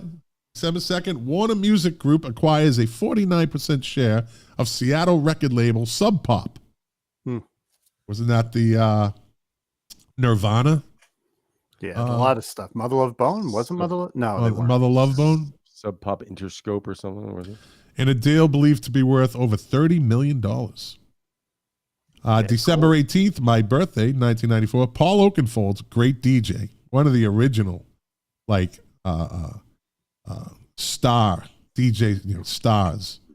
Paul Oakenfold's legendary Doa mix, his first broadcast in the early hours of the day as BBC Radio 1 Essential Mix. That was December 19th? 18th. 18th? Okay, I'm writing it down because it was your birthday. Yeah. December 19th, Aerosmith opens a 250-seat Mama Kin Music Hall in Boston, owned by the group, with a performance by them to open the band. I don't think that thing lasted long. December 31st, end of 1994, the 23rd annual New Year's Rockin' Eve special airs on ABC, with appearances by Melissa Etheridge, who went on to, her wife had David Crosby's baby. Yeah. And he and that baby was born with a predisposition for many addictions, I mean, the kid still isn't a star, by the way. He died. He committed suicide. Did he? Yeah. Oh, wow. Yeah. Whoa. How come I never heard that story? I think he had some addiction problems. 2014. When did he do that? Not too long ago, I don't think. Oh, shit. Maybe I did remember that, and I just don't remember it. That doesn't make any sense. Maybe I did remember it, and I just don't remember it. What am I, fucking Curly from the Three Stooges here? What the fuck was that? Yeah, hit in the head with too many lamps, Scott. Yeah, yeah. And so was I. Melissa, who was her significant other of that? Was it Anne Hesh? Yeah, I think so. She came to a grizzly end too. She did. That was fucked up. Fucking crazy, right? Yeah. There's the video. Someone's house. Bell. What do they call it? You're seeing it happen. That's what's. You see the fucking car fly by. Like, whoa. Yeah, going fast. Yeah. And she had some issues too. That poor kid never really had a chance. I'm not being funny about that. I'm just David Crosby. I mean, at least he might come out ugly. You know, he might come out with that mustache and that weird long bozo hair. haircut. And the bozo, the bozo haircut. Yeah, yeah. My theory is if you have male pattern baldness, do not grow long hair. No, just shave it. Just take it off. Bring it home. I would do that. I just like long hair. Yeah, whatever. So the New Year's Rockin' Eve with appearances by Melissa Etheridge, the OJs, Salt and Pepper, Hootie and the Blowfish, and John Cicada. And let me see. That's basically it. Nothing else. So Tony Wilson. Oh, in the summer, this is for the people that know about the Manchester movement, the Manchester. In the summer of '94, Tony Wilson attempts to revive Factory Records. Factory Records was like the record company in Manchester. And they did like the Happy Mondays, and they got all, Spiral Carpets, Joy Division, and he grabbed all those bands, but not the Smiths. He didn't get the Smiths. He tried to revive Factory Records in a collaboration with London Records and called it Factory 2, but it just never really went anywhere. Let's see. Offspring frontman Dexter Holland and bassist Greg Kriesel from the label Nitro Records. An incubator for successful punk artists. They started their own label. Social Distortion manager Todd Sockman, my big Social D fan. Big, so he was big fan back then. I always gave that dude credit, man. The lead singer, Mike Ness, I think it is. The tattoos, way ahead of his time. The neck tattoos and that dude was just he was a rock star too. Still is. They're still around. And so that's what we have there, right? Yeah. Let's go with bands that formed in 1994. There's a bunch of them. Some of them maybe people didn't hear about. And I threw a couple of bands in here that you've never heard of, but just because of the name, I threw it in there. Right? I looked this shit up, and there's a lot of fucked up names. And you wonder why they didn't make it. There's more. I think there's very few really good band names. It's just like if you call yourself, I'm just gonna say it. If you call yourself the Jizz Drinkers, you're not gonna make it. You're just not gonna make it. Yeah. Like bad advice, bad decisions. Bad decisions ruin that band. You're not gonna go on Letterman. No. And the name just right there, you're just dead in the water. Yeah. Yeah. There's a couple of bad jokes rolling around, but I'm just gonna let that go. Anyways. So let's see. Bands formed in 1994. The Basement Jacks. Where's your head at? Never heard of them. Oh, no. Jesus. Todd Sockman saw Social Distortion in 92 in Davis, California. Great concert. Yep. I tell you, Todd was a Social D fan from the beginning. How can I put this? The Pearl Jam ripoff band, Creed. Creed was that dude Scott Sapp was a total douchebag. With my shirt wide total open. Douchebag. He thought he literally was like a god. Oh, yeah. Oh, absolutely. He was the downfall of that band. His ego was way bigger than it should have been. Downfall was for all to see on MTV when he was all drunk. Remember that interview? Yeah. That was great. Yeah. Is it Stapp? Was his name? Stapp? Yeah, Scott Stapp. Yeah. Scott Stapp. Yeah. The Dandy Warhols. Stapp it, please. The Dandy Warhols. Love them. Love the Dandy. Very independent band. They did the theme song to what was the name of that show that Veronica Mars. I loved that show back in the day. The Shades of We used Veronica to be Mars or something? friends. Huh? Was it the Shades of Veronica Mars or something? No, you're thinking of that was a the movie. yeah, what's her name from Barney and Clyde? Faye Dunaway. Faye Dunaway movie. Yeah. This the Eyes of Laura Mars or something. That's it. That's it. Yeah. Okay. My God, Good call. Good call. professor is off tonight. Yeah. Wow. Or maybe I'm on. I know Kiss stuff. my ass. Whoa! I know stuff. You know stuff. Yeah. Doesn't mean he's You don't have to off. It means you don't I'm have to devalue on. me. Yeah. I've been impacted by it. I've been negatively impacted by this. You've Yeah. triggered some emotions in me. This is like a sports game when a team upsets another team. Did the lesser team win Lou, because they were better, or Lou, the bigger team didn't do it? Lou, if you can stay positive during a negative moment, you win. Okay. You I win. like that. I like that. You win, All right. Scott. You win. And That's you right. win. That's right. Mark, there's this road and there's this road. You got to pick Yes. one. Pick the one you're going to travel. Yeah. I picked this one. Yeah.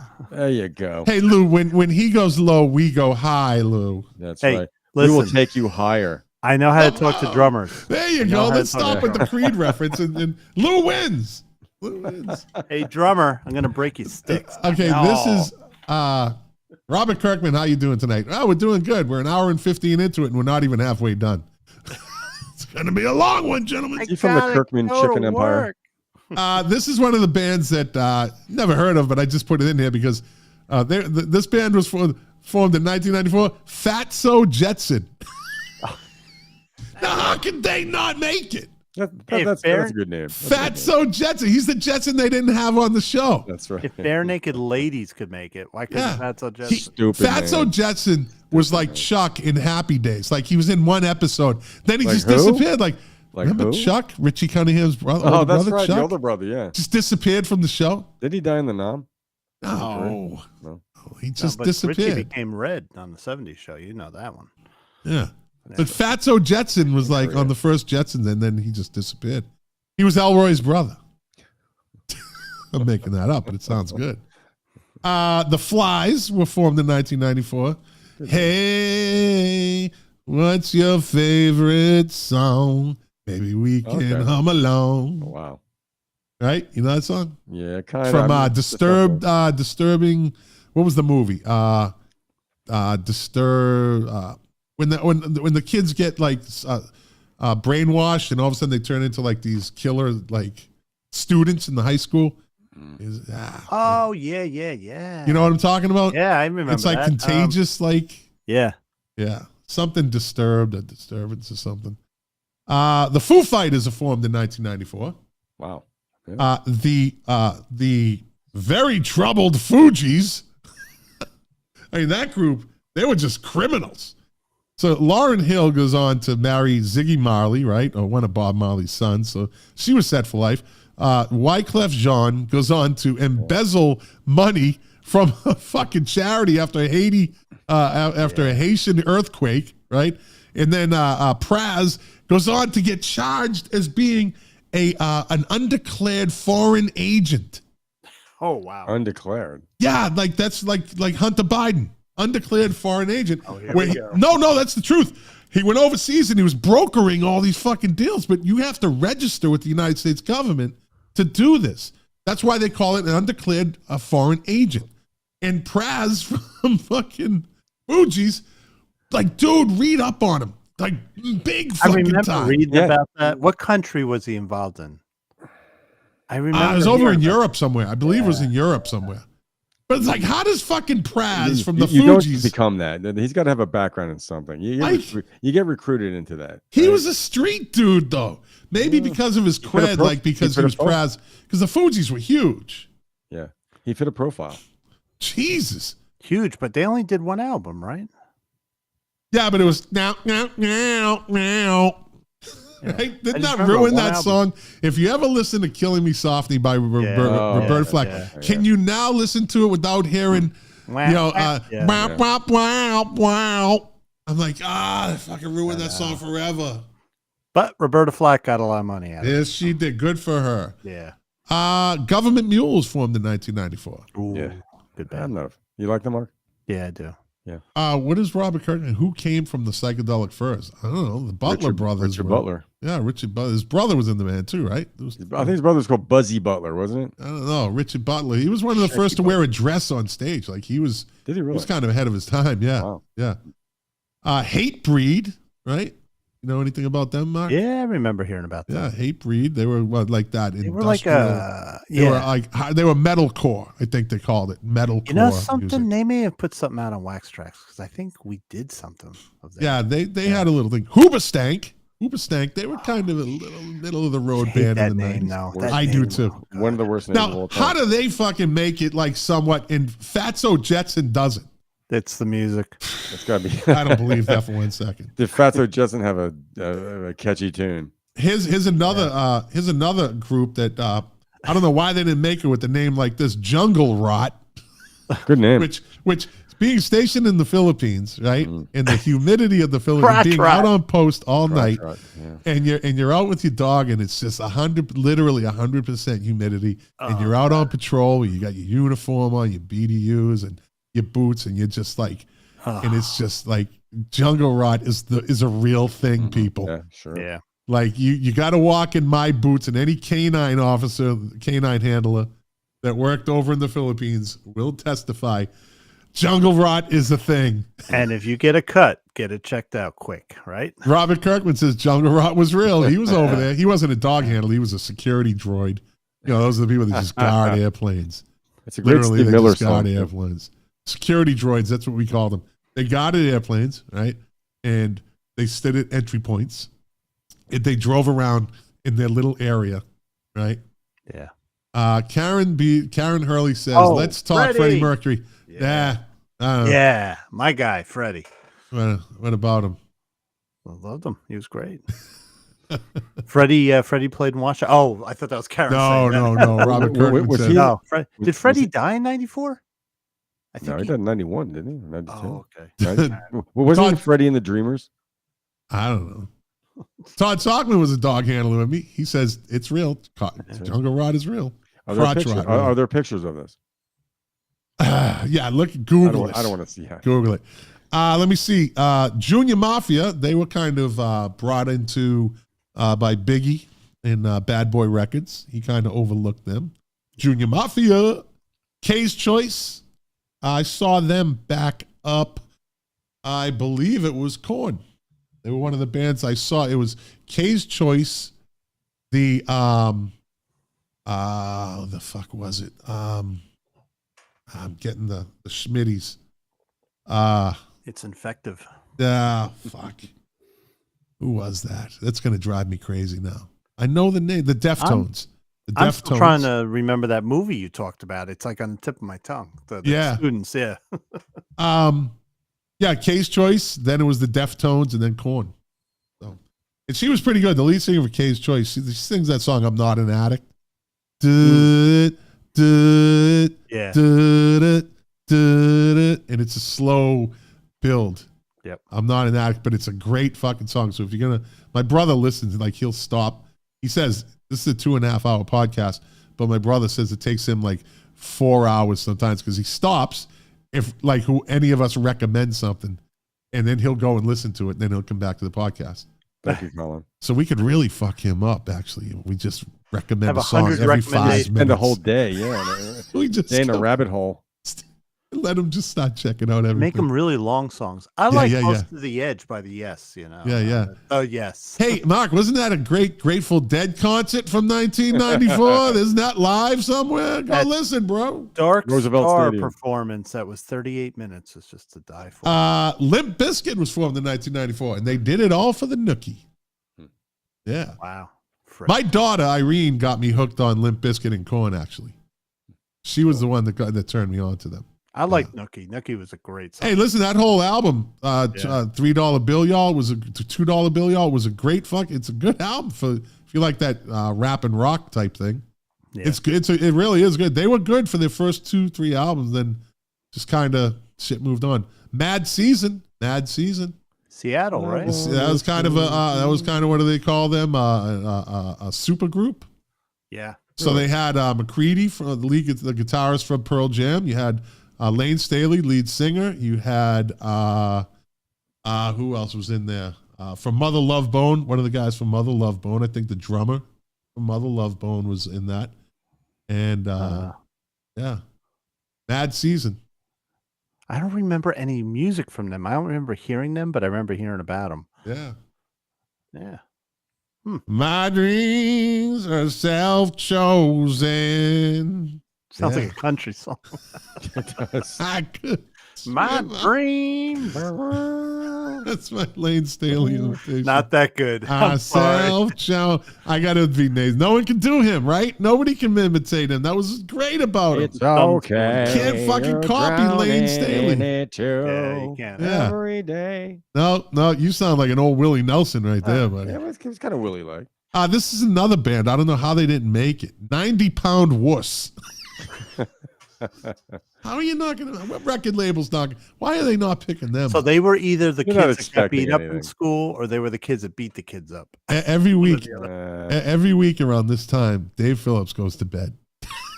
He goes to bed. I should be Me going and Jack to bed.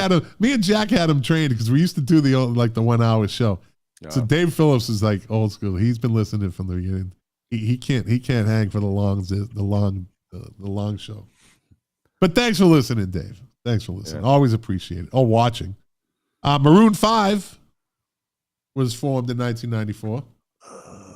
And she will be loved, and she will be pretty women. Worst halftime show in history. Worst Super Bowl halftime show in history. Did they sing that song "Bad Day"? That wasn't them, was it? No, you had a bad day. And No. Ugh. It's the same thing, isn't it? Karen Sorry, really loves Karen. Maroon 5. Sorry. Most girls do love Maroon 5. Yeah, they do. It's a Yeah. chick band. It's a chick It's band. a isn't it? chick band. Yeah. Yeah. That was very direct. Adam of Will. Levine, he's so hot. He's such a hottie. When he took his shirt off at the Super Bowl halftime show, and like he was I so think hot Scott's exposing something in with his, all his tattoos and all this. Oh, he's so hot. Adam Levine. He was on The Voice, wasn't he? Yeah. Or America's Got Something. Hey, all right, he is a good-looking guy. I'll give him that. Okay, what? But so what? That I'd voice kick is- his ass. I'd kick his ass. Like a 90-pound wussy. Yeah, would. like a 90-pound wuss that he is. Who invented the word wussy? I don't know. Oh, When did that come about? Was that a 90s term? big in my high school years. No, I don't know. Was that something you say if you couldn't say pussy in high school, like in the 70s or 80s? Or Wuss. the word means nothing now, but No. yeah. Orgy was formed in That's a 1994. real inventive. That's a good name. Yeah. No, they did the remake of Blue Monday with by Wow. Fast New Five. Order. I see a ship in the harbor. Oh, fame. Placebo. They had a little run in the 90s. Republica. I remember them. Yep. Good, I'm ready to go. Yeah. That was a good song. Saffron. The lead singer's name is Saffron, and she was a hottie. She might still be. Spicy. Get it out, shout Yeah, it out, Saffron. baby. I'm Ready to go. Yeah. I downloaded that video through on my computer in 94 and it was still like dial up. It was like Yeah. dun, dun, dun, dun, dun, dun. It's a great song. Ready to go. Listen to it. And how could this band not make it? They formed in 1990. Septic Tank. Come on, right? That's a great name. Come on, right? That is a great name. What record company would not pick that up? What genre were they? They were punk. Septic Tank. Yeah. That's great. Seven Dust was formed in 1994. Smash Mouth. Might as well be walking on the sun.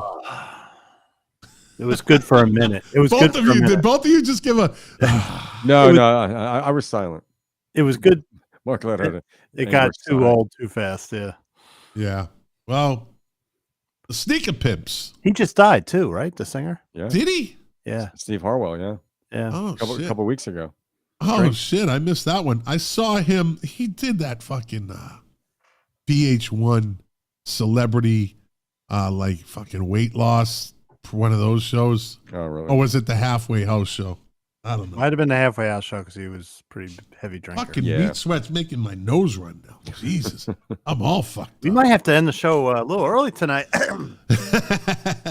The Sneaker Pimps, Good Six name. Underground. The song Six Underground.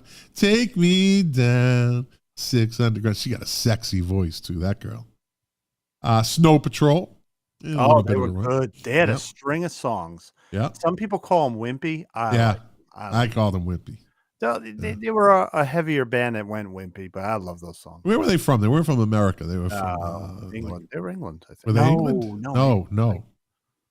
Can you name me a song? It was know up. they- It was like fucking up around like Norway. Like it was up in that region. I And they think. did that song, the Beyonce song too. Dun, dun, dun, dun, dun, dun, dun. They did a cover. Oh of that. yeah. Yeah, they were good. Space Hog. Space Hog. They had Great, a yeah. couple of hits. What was the big? Was their big hit? On the audio. Yeah, it's a good song. I just heard that the other day. And if I cry for me, I cry for you. Oh, it's because of you. I can't make out any lyrics on that song. Baby, in the at all. meantime, yeah, it But, is yeah. on. It's an easy song to do in concert then, right? Yeah. Yeah, he's a mumble. That's in the last Guardians of the Galaxy movie. That's right, which we watched the other night. It was okay. It It was was okay. it was entertaining. It was wasn't the worst but they tried too hard with the music videos. They inserted songs and spots they didn't really need to, Yeah. and Yeah. they were really pushing that. Wasn't bad. The lead singer of Space Hog actually dated Liv Tyler for a while. Oh, good for him. Yeah, right? Yeah. 1994, the Spice Girls. She's got her father's mouth, you know. Almost. Anyway. I think that she got almost her father's mouth. She does, yeah. She's a Liv pretty Tyler. girl. Yeah. The Spice Girls were formed in 1994. Yeah. Static X was formed in and there's people that grew up in the 90s. They know if they listen to music more than New Kids on the Block and fucking Yeah. Spice Girls, they know who Static X is. Storyville. Storyville is the two dudes from Stevie Ray from Double Trouble. Oh, really? Stevie Ray Vaughan, yeah. Huh. Yeah. Now so it's a bass player and a drummer. So, Who's yeah, the- who's that's the who it guitar- was. Who was the Stevie Ray Vaughan in Storyville? Well, so I don't know. I think it might have been more than a 3-person band. Okay. Yeah. Now, Lou, Mark disappeared from the screen. He has to go to the bathroom, whatever, but sorry he's going to miss this. Why would a record label not pick up this band, right? The name of the band is Swallowing Shit. So we went from Septic Tank to Swallowing Shit. Why would somebody not pick them up? I wouldn't. Like, I wouldn't. I would. I mean, come on, take a chance, people. Let's take a chance. It's not as creative as the Jizz one. Jizz drinkers. It's not as clever as that. That's It's not nearly as clever as the Jizz record. I mean, yeah. System of a Down. Never understood. Never got that one. Never got them. As a band, System of a Down is a Yeah. band. Yeah. Yeah. My- Mark, I never Max- got them either. my ex liked them a lot. Mark, your camera's out. I know. I just got back. Hold on. Oh, okay. I got to do my hair and all that stuff. Are you Oh, shirtless now? Jesus. Please no. Does he have his own? Does he have a bathroom in his studio? No, I got to go down a flight of stairs. And I gotta Don't knock the fucking statue over again. That's right. Oh, The statue of Fatima, or was it? What was what icon was it, Mark? Was it the Virgin Mary? Virgin de Guadalupe. The Virgin thing. I paid handsomely. I bought a new one. Was she in the half shell like Mary? And look, I Yeah, must say, yeah. I- Clams on the half shell. Yeah. Mary- I Mary must in the half repay the compliment. Mark's wife is a very pretty woman. Yes, she is. And So is thank yours. thank you, but I had to repay the compliment. I'm not a lurker on Facebook. His post came up or something, and I just said, "Let me see," and I said, "Oh wow, that's Mark. Good for you, buddy." You had a friend. They're allowed to look at your page. That's you know? right. And I said, Wait, so how Mark's far wife back is a did you very, go? very pretty woman, also. Yes. And Lou's executive off of LinkedIn. He's back on LinkedIn, women. I'm single again. I'm single. Lou's again. back on LinkedIn again, Look out. looking for executives. All you executives. I'm kind of lowering my standards. Oh, okay, you go a little below. You're going management, upper management. I'm going from back. executives to upper management. Huh? The basement. Oh, you're going for the mailroom girls. This is what it's come to. Yeah, I oversee a mailroom. Food Please, I service. take that as an insult, Scott. I oversee the mailroom. Come on. Mark, did I tell you that the group Swallowing Shit was formed in 1994? Did you hear that one?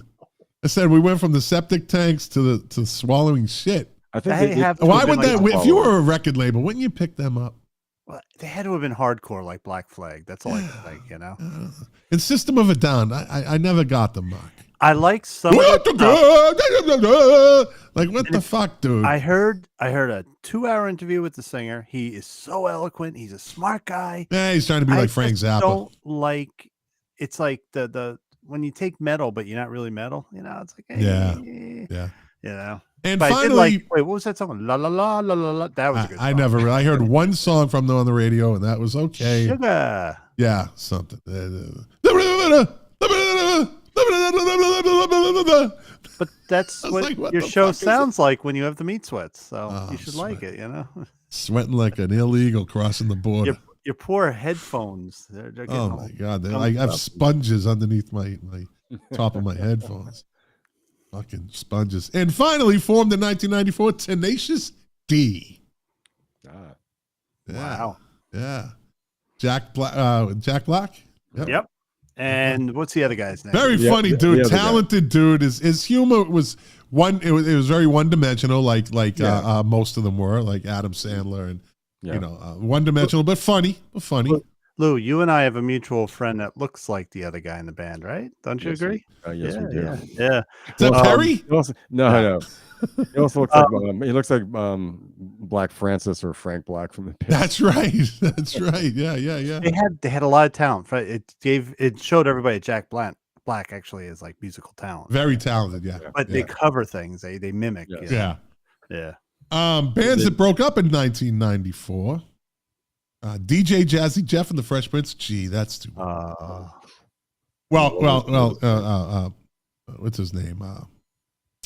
Will Smith figured out that all I have to do is buy songs from other people and change the lyrics and Make change a more little bit of the tunes, and I'll make millions off of it because these suckers will pay for it.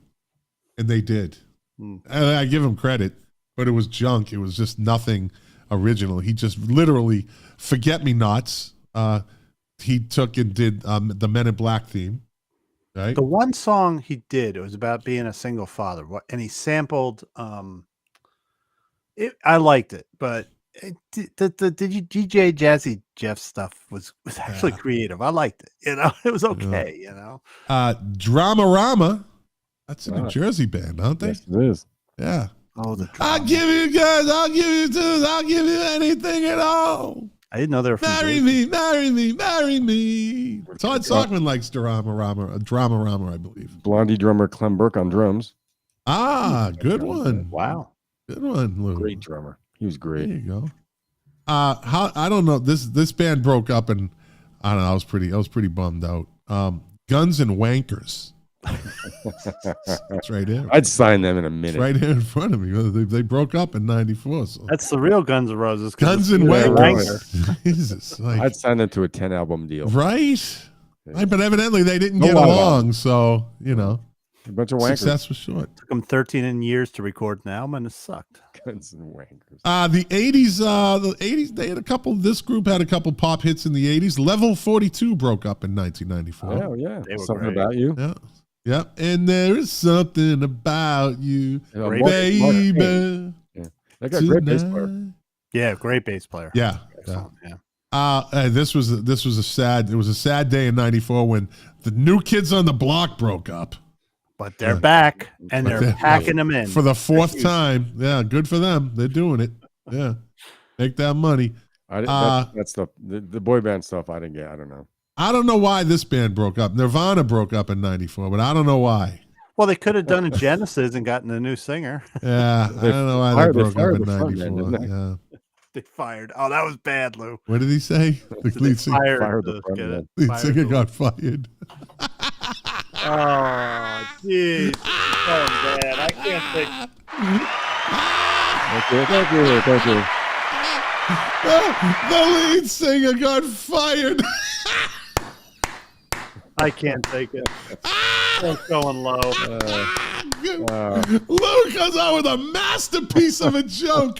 The lead singer from Nirvana got fired. Nothing sacred anymore. Oh my God. Okay. Oh my Lord. Pink Floyd broke up in 1994. Gee.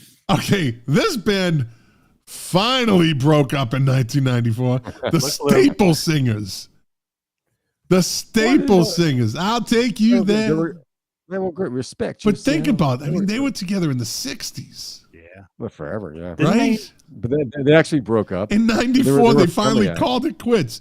Pop Staples had been long gone. Marva Staples was long gone. Like who were they at that point in 94? And Elvis went on a successful solo career. Yeah, so like who were they in 94 by that point, right? Yeah.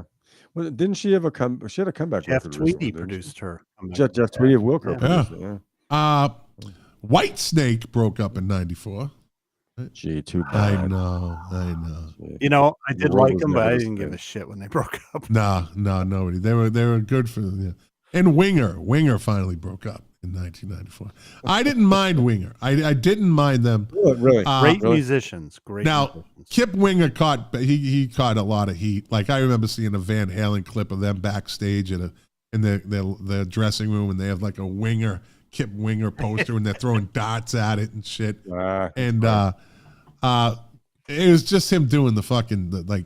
Kip Winger was a good singer, good bass. He played the bass, right?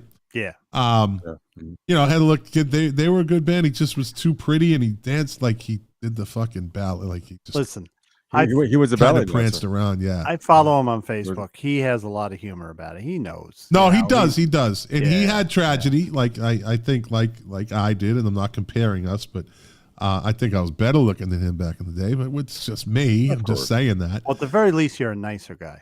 Yeah. I'm not as rich as him, but maybe he's still. I don't know if he's even richer. And Lou, who was on drums for Winger? Remember that? Rod Morgenstein from the Dixie Dregs. Was he the original Yeah. drummer, or did he join? No, Did he was with join them us from the beginning. Really? Yeah. Okay. So all those that he had I'm going to say this though. Nothing against. I mean, going progressive to that, I'm sure it was a nice paycheck for. yeah, for it's Rod. like going jazz to rock. You Yeah. can actually make money. Yeah. Yeah. Who had the Winger T-shirt? Was it Beavis? Oh shit! Yeah, They're the Didn't ones. one of them have a Winger? Have a Winger They're T-shirt? the ones that kind of started the backlash against Winger. That show. yeah. I should get a Well, they Winger did t-shirt. they did those videos where they made fun of everybody. Well, I felt, I saw the Madonna video. I saw a thing on Kip Winger, and he lost his wife to breast cancer, and he went through a bad time. So I kind of have a kind of a thing like, you know what, dude, good for you, man. You And he's a working musician. This guy tours. He yeah. plays probably 200 days out of the year. You see pictures of him. He's in some days in wherever, and he has a positive attitude on life. yeah, So, yeah. yeah. So let me see. Bands that reformed in 1994, the Circle Jerks. So the Circle Jerks Great name. make it, break up, get back together again. But swallowing shit and The jizz drinkers. the jizz drinkers, drinkers. and what is it? What was the other band that broke up? Where were they? The fucking septic Sacks of tanks. shit. Septic. Tank. They don't make it, That's the but best the name of Circle all. Jerks make it. Come on, see. I remember being The Circle Jerks were first, though. They were first. I remember being young and seeing some news show, New York news. You had the straight-laced news anchor mentioning the Circle Jerks. There's some concert in Something Central wrong Park. He with goes, that. and he said something like the Circle Jerks, named after a popular college ritual. And I'm Oh, like, what the hell? the research department. What Now, a there's always a pivot man in the Circle Jerk. Apparently, I don't know what that means, but I heard there is. let's They played Asheville this last let's- summer. let's The Orange Belt. move They're on from they're this. 60-year-old Circle Jerks. Let's move on from this, please. This is getting. Sure. I thought Hey, Lou, that was probably- That was a fun fact. Come Lou, on. I think it was Chuck Scarborough that said that about the Circle Jerks. Remember Chuck Scarborough? Chuck Scarborough used to be. He used to be a newscaster in Boston. Really? Back he in went the to New York. 70s. He was in Yeah. New York Back in the forever. 70s. What did he do? He's no Tex Antoine, I'll tell you that. Yeah. He's Ron Burgundy. What did he do? Something awful? Ooh, Chuck Scarborough. No, he's still in New York. He still does Yeah. New York news. Yeah. Oh, he didn't get thrown off the air for like no, No, he's no, just he does, yeah. But he was named after a popular college ritual. No, that's not what started. Okay. King Crimson reformed in 1994. Yeah. Right? Yeah. And the Eagles. Hey. Yeah. King Crimson broke up in 84 and got Yeah. back together in 94. Mm-hmm. That was planned. No, was that with Robert? Was that with Adrian Blue at that point? No, yeah, Adrian Blue, when they first reformed, I think was with them, but he had a major falling out with Robert Fripp at some point. But yeah, he was in the band. They did I like that period he was in. They did a very heavy album called Thrack. It's some of the heaviest stuff I've heard, and Bill Bruford's on drums. It's really, but it's good stuff. Yeah. Sorry, we went into music. I'm sorry. We actually deep dove. I'm sorry. We'll never do that again.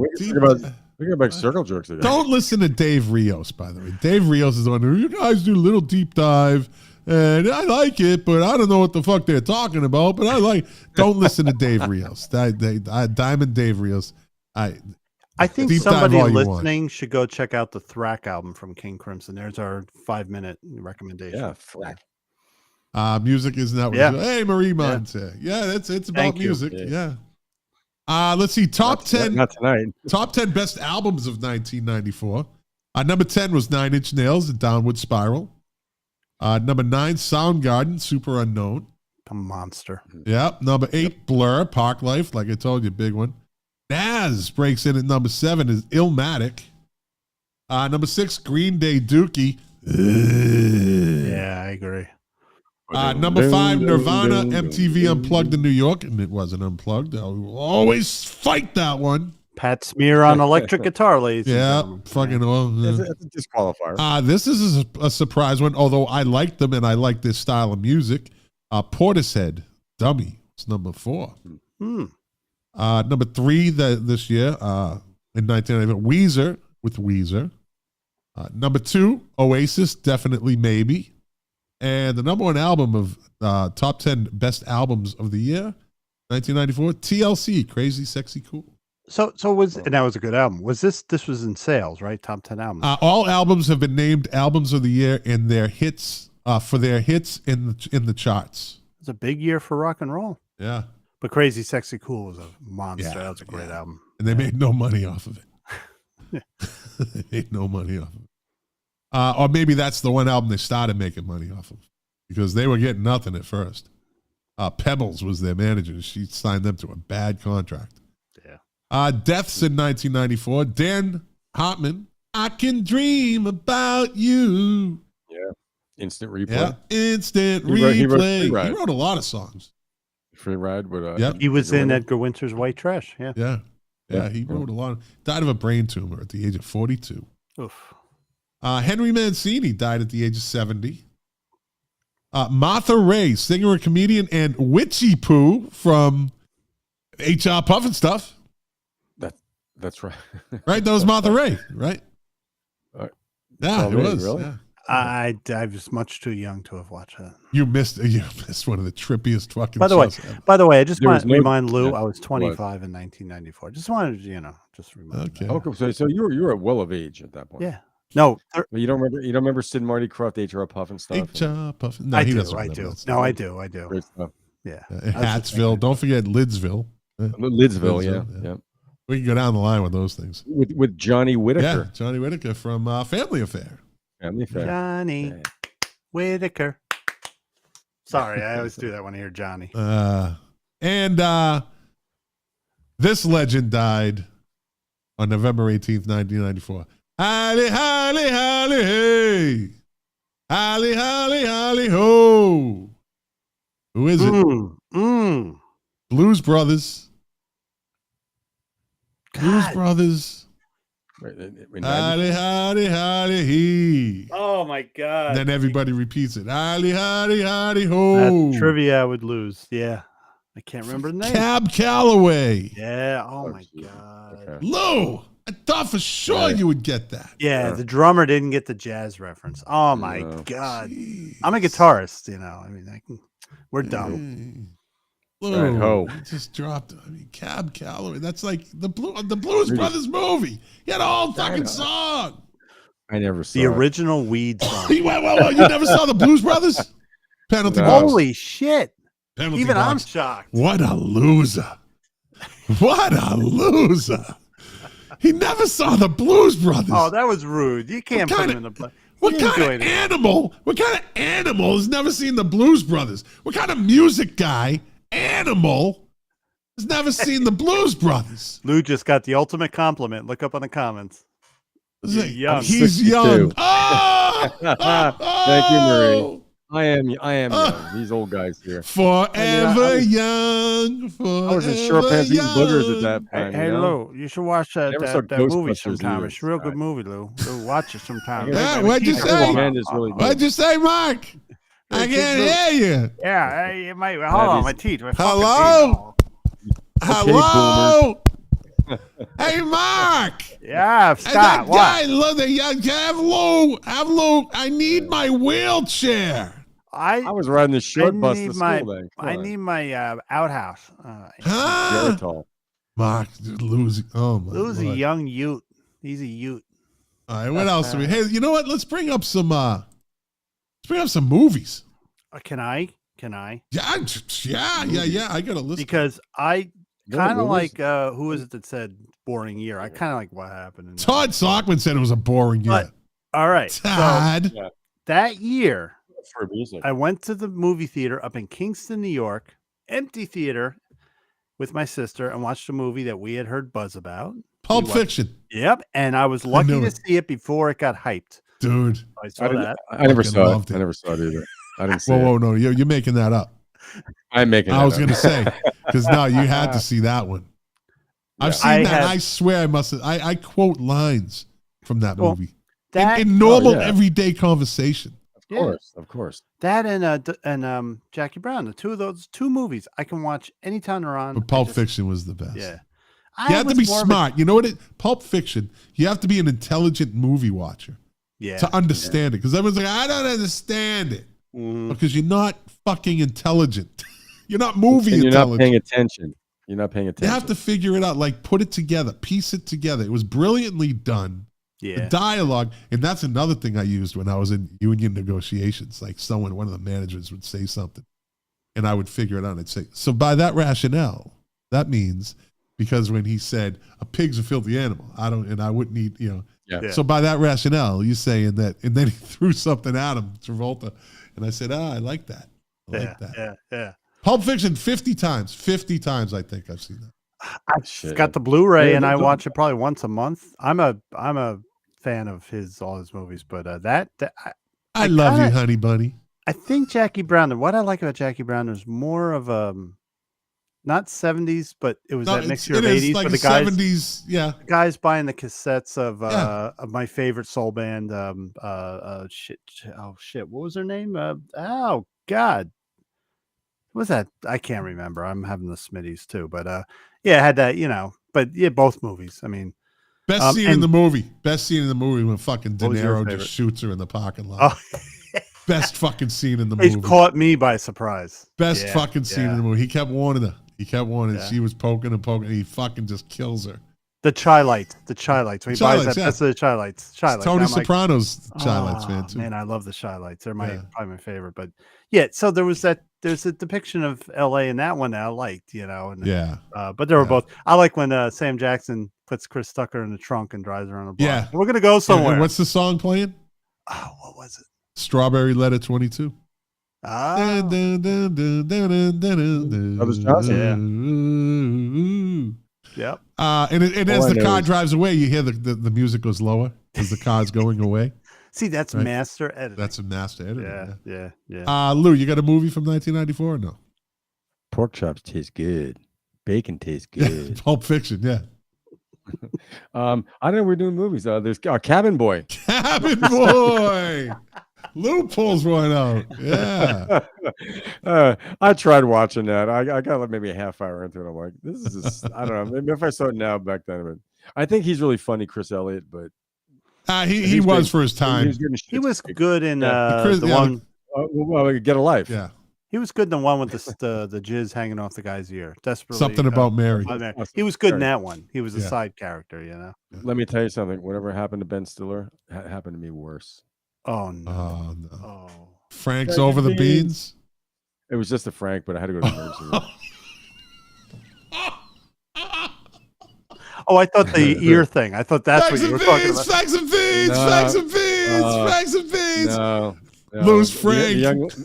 The young lady had to drive me to the. Let me tell this. Can I tell this story? Yeah, Every man uncover. This is a 2 hours in now. What the hell? No classic moment. I'll be brief. I was probably 26, 27. I was with this young lady. In high school? I'd have had her not wearing underwear in my senior. 20s for some reason. She was a senior. No, you were. What? Oh, 26 Took me a while to graduate. And she was 20. So- she was college age. Anyway, we were kind of bumping and grinding, and when she went to unzip my pants, I shrieked. And I went to the emergency room. I'm like, I am mangled. So I cut the zipper. I almost passed out. I cut the zipper mechanism off. Again. Left it hanging. Put a pair of sweatpants on. I said, you got to take me to the emergency room. he got scissors and cut the zipper all the way around, and then he took the pants off and left the zipper hanging from his Frank. I had this metal scorpion hanging from my Nathan. Metal scorpion. Oh, I can't. It's hurting. Oh man,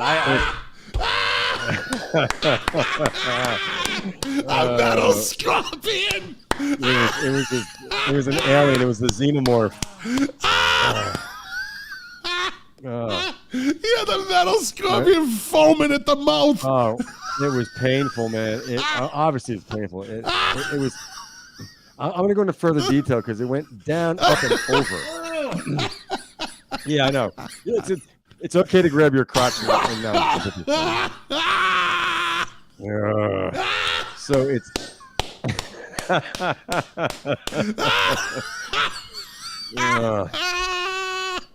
It's what the fuck? Yeah. So I'm sweating. I'm sweating like I'm in a sauna right now. I'm serious. I'm fucking sweating over here. It's 3:30. We just lost viewers. Yeah, we lost Mark. So we go to the emergency room, and she's like, she doesn't know what to say. And I'm like, what am I going to tell the nurse? Like, thank God there's no one else in the place. So I walk up. I'm like, fuck it. She goes, can I help you? I said, I've got a zipper stuck in my penis.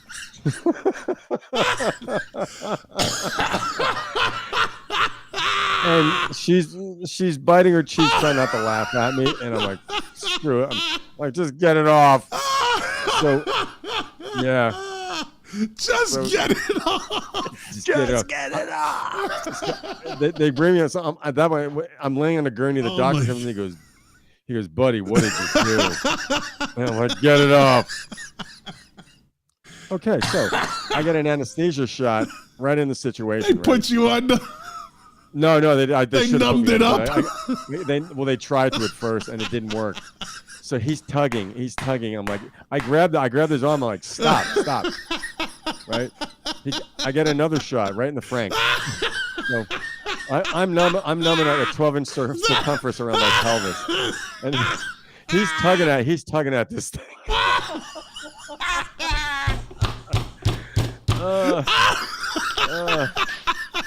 Todd, thank you for the sympathy. This is horrible. This is really horrible. Lou, is this Pascack Valley Hospital? They were rough there. They were rough. Oh my God. Yeah. So what happened? So he finally gets the thing off, right? I'm like, I expected. I thought it was like totally like neuter. I was like a eunuch at that point. And you saw a little bit of blood. That's it. Oh, so the guy, he fixes me up. He gives me, I guess, antibiotics. He goes, "Hey, buddy," he goes, "start wearing underwear." Right. Yes, sir. So at least he had nothing up the anus. That's all what's funny? So on the way home, the girl, her name is Karen, by the way. Karen. We're still friends. We are still friends. What you do with the money, Karen? What you doing? I got a zipper caught on my penis, Karen. We needed that zipper, Karen. She offered to marry me. She goes, "I'll marry you." I'm like, "You're gonna have to." Oh my God! Hold on. Give me 5 seconds. Hold on. Yeah, sure, Listen, sure. My There's more. My son just texted me, Anthony. He's like, "What is that banging up there?" I said, "I'm going to tell him it was my head on the wall. I shook the whole house." Mark, I'm not kidding. One of the worst experiences of my life. it just mortifying. I mean, it's so. I hope Scott's okay. Well, he's got the meat sweats. And he's I had okay. to. You all right? It loosened up my sinuses. I had to blow my cool. nose. It's better than the hot sauce. That's Oh my God! So go on. There's more. Jesus Christ. Yeah, there's more. So she offers to marry me. I'm like, okay, yeah. Anyways, it was kind of a snowy day, so I had to go to the bank or do some weird personal business. The next morning, I mean, I'm walking kind of horribly, right? I went down the house I was living at. I walked down the front, and there were steps went down. I slipped on ice, and when I slipped, I spun and just tore everything. I'm on the sidewalk in the snow, and I'm just like, I want to die. Was this on that road in Westwood? This was on Brickell Avenue. Tripping on acid. And Scott, was a Japanese guy walk by? Scott, you got a zipper cut on your. I almost lived in that house he was living in. Oh my God! But 6 months later, I get a call from a friend of mine.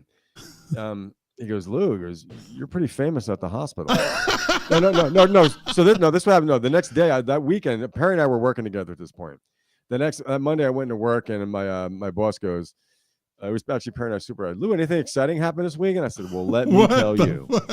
Let me tell you. And I told the story, and every guy's doing the same thing you guys did. They're grabbing their crotches. Oh, like, oh my God, man. So then, like a week later, he goes, Lou, I got to thank you. He goes, you saved my marriage. I'm like, what do you mean? He goes, my wife and I, he goes, we haven't spoken in 5 years. He goes, we cannot stop talking about it. Yeah. So a while later, a friend of mine, he calls me, he goes, dude, you're famous at the hospital. I'm like, for what? He goes, my girlfriend works in the billing department. She saw your name come up. She saw your name come up with the procedure that was done. Had to remove Metal Scorpion from Frank. Oh, this leech. It was a leech. I like Metal Scorpion better. That was a good one. Metal Scorpion. More descriptive. So Lou, It went in, around, and over. Up and down. So Lou, when they closed Passac Valley Hospital, just like the last episode of VR, was a camera going around the empty hallways. You could hear the echoing Lou screaming, "Don't, don't get it off." What's funny because her and I we reconnected in 2009. She was going through Did you divorce. go to Florida? I was too. No, she came down to South Carolina. Okay, all right. Let's move on from that. So there we were. There we were. Thanks for indulging me. No, thanks. And you wore Oh my Velcro God. trousers on that. That tape. shit was killing me. All right, let's get back to normal. Let's do some movies, and then because we're over 2 hours right now. Well, Cabin Boy. Mark. I got Clerks. All right. Great Good, movie. good. And then he Great went to movie. shit after that. Yeah. But that movie was great. That was a good movie. Absolutely That was good the movie. perfect representation. Lou, you'll know this. I am fascinated with that part of New Jersey. That it was like just like some other movies, it showed that part of New Jersey That was Leonardo. That's down right past the Bayshore as you get to the ocean part. And I wanted to move there instantly when I saw it because I'm like, this is what Hillsdale used to look like. You know? No, I always said when Perry and I worked at Andrew's Liquors when I was managing that place, that was Clerks before Clerks was Clerks. Yes. Those customers were crazy. They were. In fact, I have an idea for a TV show. I have a friend in LA. I'm going to pitch an idea to her. Say, I need some. I used to shop in your liquor store when I was living on. I was one of the weirdos. I'll tell you. Yeah, you were. Yeah. I didn't know you then either. 1994, Shawshank Redemption came out. Yeah. That was a big one. Big one. That's still a big. That's played all the time on TV. Yeah. Mark?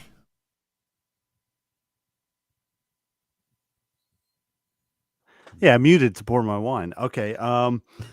We can listen to wine being poured. Okay. Well, I don't want to bring your show down to that level. All right. Well, we just talked about a zipper getting stuck on a dong, so let it all hang out. We went a little low today. There are no secrets. Here's a serious movie that I kind of liked. It's The War with Kevin Costner and Elijah Wood. You remember that one? He kidnaps Elijah Wood. He's like a bank robber. Yes. That was a good movie. That's one of his best acting roles. Yeah, it was. That was really good. Lou? And I didn't realize it came out in '94. It seems newer than that, but yeah. What else you got? Ace Ventura. Yeah. Forrest Gump. Yeah. Wow, that's right. Yeah. I'm not getting anything here. You ready? Yeah. Natural Born Killers. Yeah, good movie. What's his name's last role? I get no respect. Rodney Dangerfield. Dangerfield. Played his father. Yeah. He was horrible. Man. I thought He was No, good. he was so bad. He was good. I mean, he That's what I played a see, yeah, fucking yeah. brutal, Won't see perverted my- father. Yeah, She won't see my face for a week. yeah. Yeah. What else? You got something, Lou? Oh shit. The Silence of the Hams. What? He's cheating. He's going on Google. Oh, okay. Let me pick one up. I did. We were doing movies. That's all right. I did albums. Interview with the Vampire. Yeah, yeah. Okay. The Actually, Vampire like, Chronicles. just seeing those guys kiss was great. Yeah, Jesus. So do you what's got, her Mark? name? Kirsten Dunst as a little vampire Yep, killing people. That was great. Yeah. that's right. Good reboot Yeah. on A&E of that show. But anyway, No, it isn't. Yeah, I know why you. All right, we're not Yeah. going to get into No, we're Stargate. Stargate. I like Stargate, Stargate. That was okay. just corny fun. It was Yep. corny, stupid. Yep. Still like the Did you reboot. find anything, Lou? Serial Mom with Kathleen Turner. Oh, Jesus. The Crow. What? The Crow came out. in Yeah. 94. I saw that. Beginning of Goth? I got a great What? one. Backbeat. Yeah, about the there was a record store. Was it a record store? No, about the no, band, no, right? no, Beatles. About the Beatles before Ringo. Oh, that's right. Okay. When they're in Hamburg. Yeah. That was a good movie. Mark? Maverick with Mel Gibson and James Garner, who Lou knows I'm in a deep dive with James Garner. Everything James Garner. Rockford. Yeah. I bought the Rockford Files. Anyway, that was a good movie. I liked it. Yeah. Like Rockford over here. You know, David Chase did Rockford Files and also Sopranos. Yeah. Yeah. Rockford Files was one of his earliest. I remember Big Pussy goes, "What am I, Rockford over here? Yeah. Reference. Yeah. What am I, Rockford?" True Lies.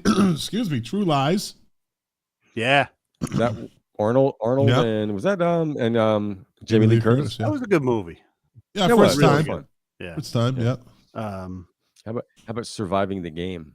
Oh yeah, I remember that one. Was that the human hunting or whatever?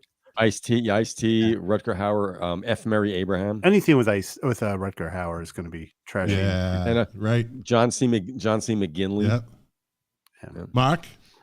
Anybody's Fool, Paul Newman. Remember that movie? That's one of my favorite movies, Mark. Yeah, that was a great movie. That's a great. Paul Newman. Bruce Willis plays it. He's a great asshole. Yeah, that's right. I forgot. You ever see it, Scott? Probably. Yeah, Paul Probably. Newman did a run of kind of movies in the 90s where they weren't blockbusters, but they were good. No. One of my favorite movies of all time, Legends of the Fall. Yeah. Brad Pitt, Yeah. Anthony Hopkins, Aidan Quinn, Julia Yeah. Ormond, Like seeing Brad. the McLean And- brothers, right? And wasn't the kid that was in Saving Private Ryan? He played the translator, wasn't he in that? Yeah, He was one of the brothers, I think. yeah, yep. The McLeans, right? Was that their name? Let me see. Three brothers and their father living in a remote wilderness in Montana, affected by betrayal, history, love, nature, and war. Yeah, that was the name. They were fly fishing. Father, the father was the guy on Picket Fences. Remember the TV show Picket Fences? yeah. He played the sheriff. He was the father, I believe, in Tom Legends of the Skerritt. Fall. Tom Skerritt. Tom Skerritt was the father, I believe. Yeah. Okay. What do you got, Mark? Intersection with Richard Gere. He made a lot of shit movies in the 90s, but they were fun to watch on video, and I loved Intersection. Yeah. That was good. Oh, that's A River Runs Through It. That's right. Thank you, Marie. Yeah. That's right. Yeah. Yeah. That's the one I was thinking of. But Legends of the Falls is another. It's still a good movie. Yeah. Texas Chainsaw Massacre: The Next Generation. I never saw any of those. Oh man. I saw the first one, the original one. Drive-in theater. Yeah, crazy movie. There's a lot of movies in this. There's a lot of movies in this 94 I did not Mark? see. My last one. It's what I remember. Disclosure. Remember that? Yep. With Demi Moore and Michael Douglas. Yeah. Some good love scenes in that movie. Yeah. Yeah. Speed came out in 94. Yeah. Good movie, That's right. actually. Yeah. And this was terrible. Wolf with Jack Nicholson, Oh, I remember that. Michelle Pfeiffer, James Spader. Weren't they dueling werewolves? Yeah, at some that's point? right. Yeah. Stupid. Pretty Yeah. bad. Pretty awful. I was expecting more out of that. 4 Weddings and a Funeral came out. Yep. Oh, I got one. Didn't the Robert De Niro Frankenstein come out that year? Oh, was that It was 94? Kenneth Branagh. directed. Ken Yeah, Burns, yeah. That was bad. Beverly Hills Cop 3 came out. Really? Yeah. I didn't know there was a third one. So this one came out in 94. And so I was stationed in Southern California, and I decided that a couple of us came out and decided we were going to go into LA and sign up for to be extras in the movies or TV shows, just extras, right? Yeah. So we go down and we fill out the applications, and we're standing in line. It's like a fucking cattle call, right? And there's a big glass window, big long glass window, and you see all these, whoever's behind it, and we're standing in line trying, I guess, hand in, and I hear someone go, "Hey, you," and they point at me.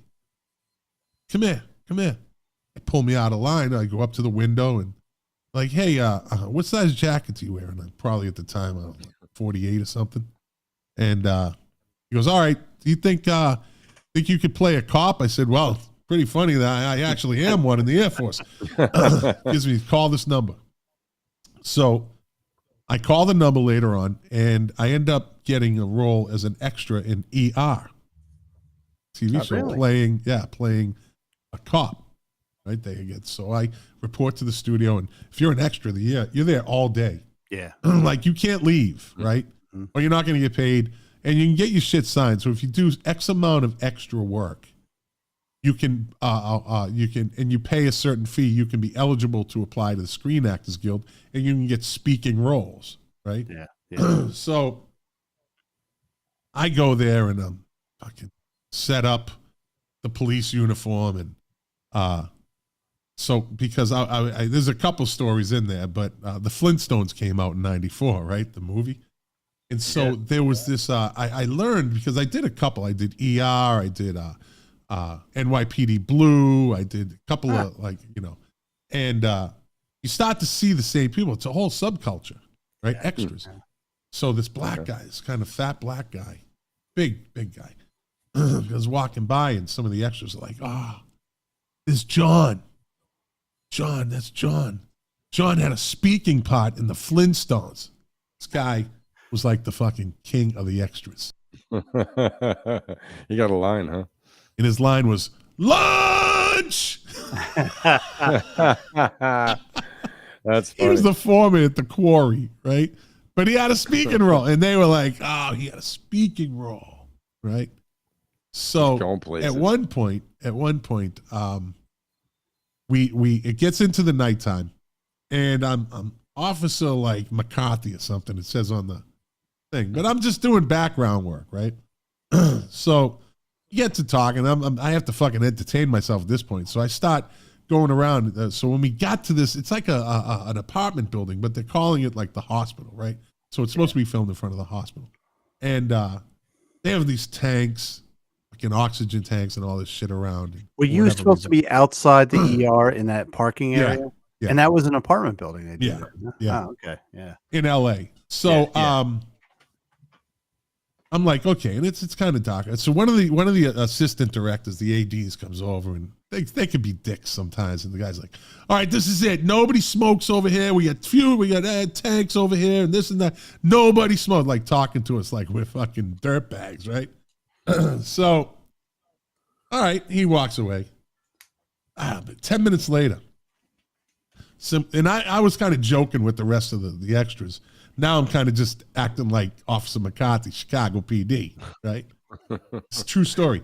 So this guy comes out, and he's got this fucking long coat on, right? Like a fucking nice overcoat. And he lights up a cigarette, and he starts smoking. And the extras are like, "Oh, he's smoking. This guy's smoking. Look at him. He can't be smoking." So I'm like, all right, I'll take care of this. So I walk up to the dude, right? And I'm in uniform. I says, "Excuse me, sir, Officer McCarthy, Chicago PD. You'll have to extinguish that cigarette. This is a no smoking zone. We have tanks over here, sir." I swear to God. The fucking guy looks at me and just fucking like with this, like, what the fuck, right? And he takes a cigarette and he puts it down, he steps on it, and just turns around and walks away. Right? And so I'm like, "All right, thank you, sir." And he walks away. And I go back over, like 3 minutes later, someone says, "Dude, you know who that was?" I was like, I don't know who. It's the executive producer of the show. Oh, Did he know that's you were? why he had the $500 overcoat on, right? What?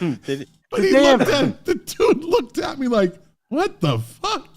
Did they have real oxygen tanks? There was some sort of flammable things over there. I don't know what it was. Wow. There was something flammable. They were like, "No smoking over here."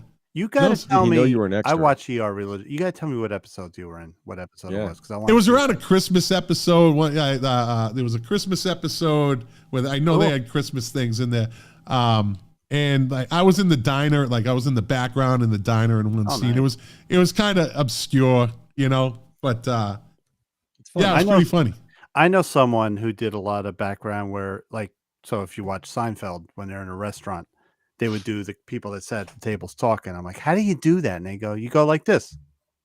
Dude, You know? I never. Right, and then they dub it in. Or what? They just, they, No, it's with fake conversation. It's miming. Yeah, It's fake yeah, conversation. yeah. So I've never ever watched a TV show or a movie the same again. I'm always looking at the extras because the thing is they want to be on camera, right? Yeah. And they're not supposed to look at the camera, right? They're not supposed to do any of it. And you're supposed to just act normal. But if the camera's panning by, you'll always see somebody turn their head, right? Or they'll shift their body, you know, or they'll wave to somebody, right? Always trying to get that airtime. It's fucking hilarious. So one time I was playing a street person on NYPD Blue. So I had, the shaved head. They said, come in with like winter clothes, right? So I had this Timberland jacket, nice Timberland jacket, and it was fucking like summertime in LA, but you have to. So we're standing around, and the guy goes, "Okay, you and you," and he takes this girl that's got a shaved head, and he says, "You two, all right, you're gonna team up, and what you're gonna do is you're gonna walk across the street, right? That's what you're gonna do. Just walk across the street." So all right, so the guy goes, and what they do with NYPD Blue is they would shoot the same scene literally like 6, 7, 8 times. Yeah. That's why you get all those different angles. It's like that quick yeah. cuts, the different angles. Yeah. So walking across the street, and I just look over my shoulder, and I look back, and literally, this is like in the middle of the scene. Cut! Extra! Don't look at the fucking camera! Dude, they notice everything. Like Big Brother is watching. They saw you break the fourth Saw wall. me fucking turn, just look over my shoulder. Jesus Christ! So I gotta start all over again. all I right. fucked the scene up. They called you extra. Oh, hey, extra, yeah, because they don't know my name. Listen, I was never an extra, but my That's cool, street man. where I lived in Pearl River previously, Tony Soprano, James Gandolfini did a movie called "Don't Not Fade Away." I don't know if you've ever seen it, but they used It was about a the rock band. Netflix thing. Yeah, wasn't it was about the garage band. Yeah. So it was a David Chase movie. Actually, he directed, but they used my street and they turned it into 1970s. So he's parked all these retro cars out. And we were told, like, I got home and the apartment building, like, they said, don't walk out to the sidewalk. They don't want you to be on the sidewalk. So we hung back and they had people walking up and down our sidewalk, in 70s clothes. And I was like trying to talk to them, and they would say things like, you catch them every 3 minutes. They'd give you a quick answer. Like, how long you been doing this? All day. Yeah, all day. Would you stop? No, we just keep walking. Can't look at he said, we can't look at the camera. No. I can't stop to talk to you, whatever. And my son was asked to be an extra and he turned it down. I wish he had done it, but but it was cool. Like, I got to see the whole movie making thing. Like, they turned all the stores right by my house into 70s style store. I was getting ready to go to work one night at midnight, right? When I was in customs, and my first wife, God rest her soul, she would wake up. She'd stay up until I left for work, and NYPD Blue comes on, right?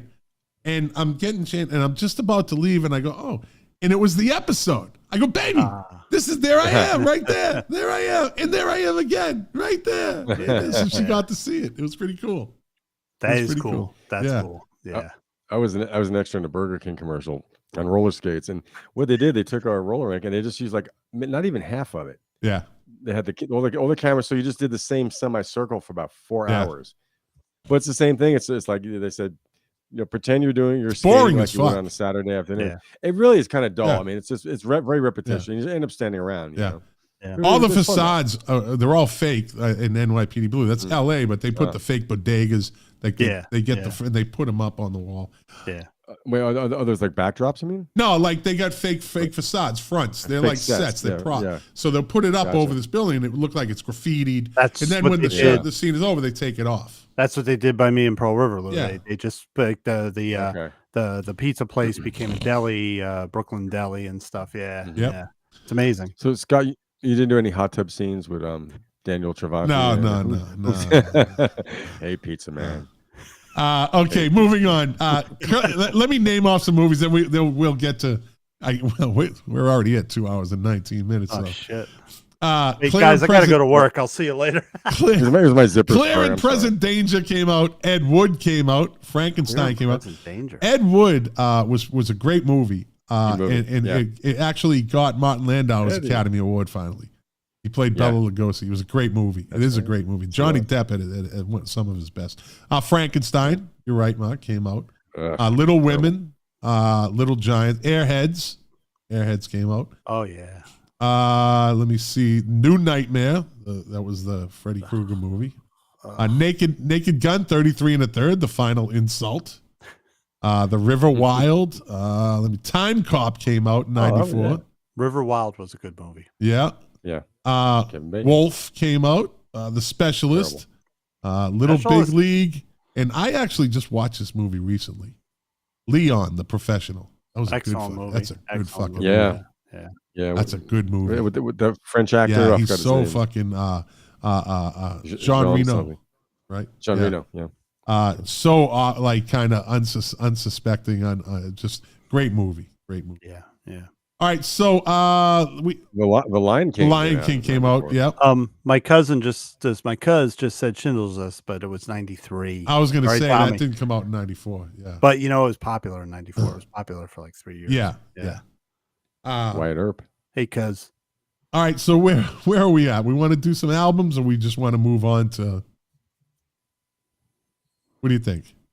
Let's move Throw a on. couple albums. Okay. All right, we can throw some albums out there. Let's do it. Okay. REM Monster. REM Monster. Rock great record. The rock record. They wanted to make. Bill Berry said if they don't make a rock record, he's going to quit. Yeah. Yep. Purple, Stone Temple Pilots came out Good in album. 94. Good album. Yep. Yes. No Need to Argue, The Cranberries. Yes. Yeah. Sheryl Crow, Tuesday Night Music Club. Mm-hmm. That was a big Everyone album. should be. Yeah. Yeah. Controversial. Everyone should be killed by anal cunt. It's terrible. Well, there you go. Isn't that's worse than There you anything we go. mentioned with jizz swallowers, jizz drinkers. Yeah. Leave it to the drummer. Leave it to the drummer. I mean, come on, that's the worst. Of the worst. Mark, what do you got? Ill Communication, Beastie Boys. Yeah. What was the big single off that? The one, where they're doing the action movie. Sabotage. Sabotage. Yeah, great video. One of the greatest videos ever made. And I'm going to say this week, that's my video. Love that video. Yes, Marie. I believe we just lost viewers when Lou had to. He gave Lou. the forced. I'm sorry. We lost. I'm I don't know, sorry. about 37 viewers just jumped off. I'm It's sorry. okay. I'm It's, sorry. Well, then we're all at right. minus 15. yeah, I know. We're at minus 50. Can I redeem myself? Sure. Chant by the Benedictine monks of San Domingo de Santos. Remember that? That was a big album. They had the song Chant, let Yeah, it all. Jesus. It's too late. It's too late to put you in the penalty box. You knew how to play that one well. Well played, Lou. Well played. And I apologize. That's okay. When I saw that thing, I said I can't. I don't think Marie's offended by much. Tell you the Okay, I don't. think- She's a lady. She's a lady, but The she ain't really C word offended by will much. offend many I'm people. going to apologize. I think anyway. she's Don't probably say the come- C word. Yeah, she's expected probably. My mama raised me. Yeah. right. I had to tell my son-in-law from England the C word is not acceptable. Yeah, it's not really here. acceptable in He the would United say States. it at a in drop of a hat. America. Yeah, it's- Apparently in England it And is. in Australia too. Aerosmith, Get a Grip came out. That was a good album. Yeah. That was our last great album to me. Yep. What do you got, Lou? Diary, Sunny Day Real Estate. All right. Little poppy emo thing. I think that's a pretty catchy song. Mark? Throwing Copper from Live. Good one. Yeah. Good one. Smashing Pumpkins, Siamese Dream. Yeah. Yeah. Mellow Gold by Beck. Mm. Yeah. American Recordings by Johnny Cash. Ah, yeah. Keith Sweat, Get Up on It. Yeah. Keith Sweat. You have to get that in there. Hoist by Fish. Ah. You guys like them? No, you think I'd like him because I'm a Dead fan? I don't like him. I don't mind. I don't mind. Well, I heard a thought few they had- songs I liked, but I don't generally. Yeah, they're boring to me. My buddy AJ Gillinger commented in, not a big fan of Garth Brooks, but 94 Pieces was big for the mama's boy. Listen, The Garth mama's Brooks, Garth Brooks sang one of the best songs ever. It's called "The Dance." He didn't write it, but that is a great song. That is a great song. I just remember in the Philippines, AJ, he would talk about Alan Jackson, I believe, and he would talk about these old school. Alan Jackson. AJ's a good old Texas boy. He was a country boy. Yeah. I'm a big Chris Gaines fan. Oh, fuck. Oh. Jesus Christ. It's never too late for the penalty box, Lou. Never too late. I'm putting on my He just got stuck. my Yeah. zebra COVID mask because Zebra Yeah. had COVID mask. Here we go. This is how I think I lose. Jesus. Yeah, look at even Marie Mine said boo. I look like I have panties on my face. Here. All right, what else do we got? What do we got? Any more? Fruitcakes by Jimmy Buffett. I got Under the Pink okay. from Tori Amos. Natural Born Killers right. soundtrack. That's a good one. Crazy. Turn It Upside Down. Spin Doctor's second record, Bomb. Yeah. Bomb. Warren G, Regulate, G-Funk era.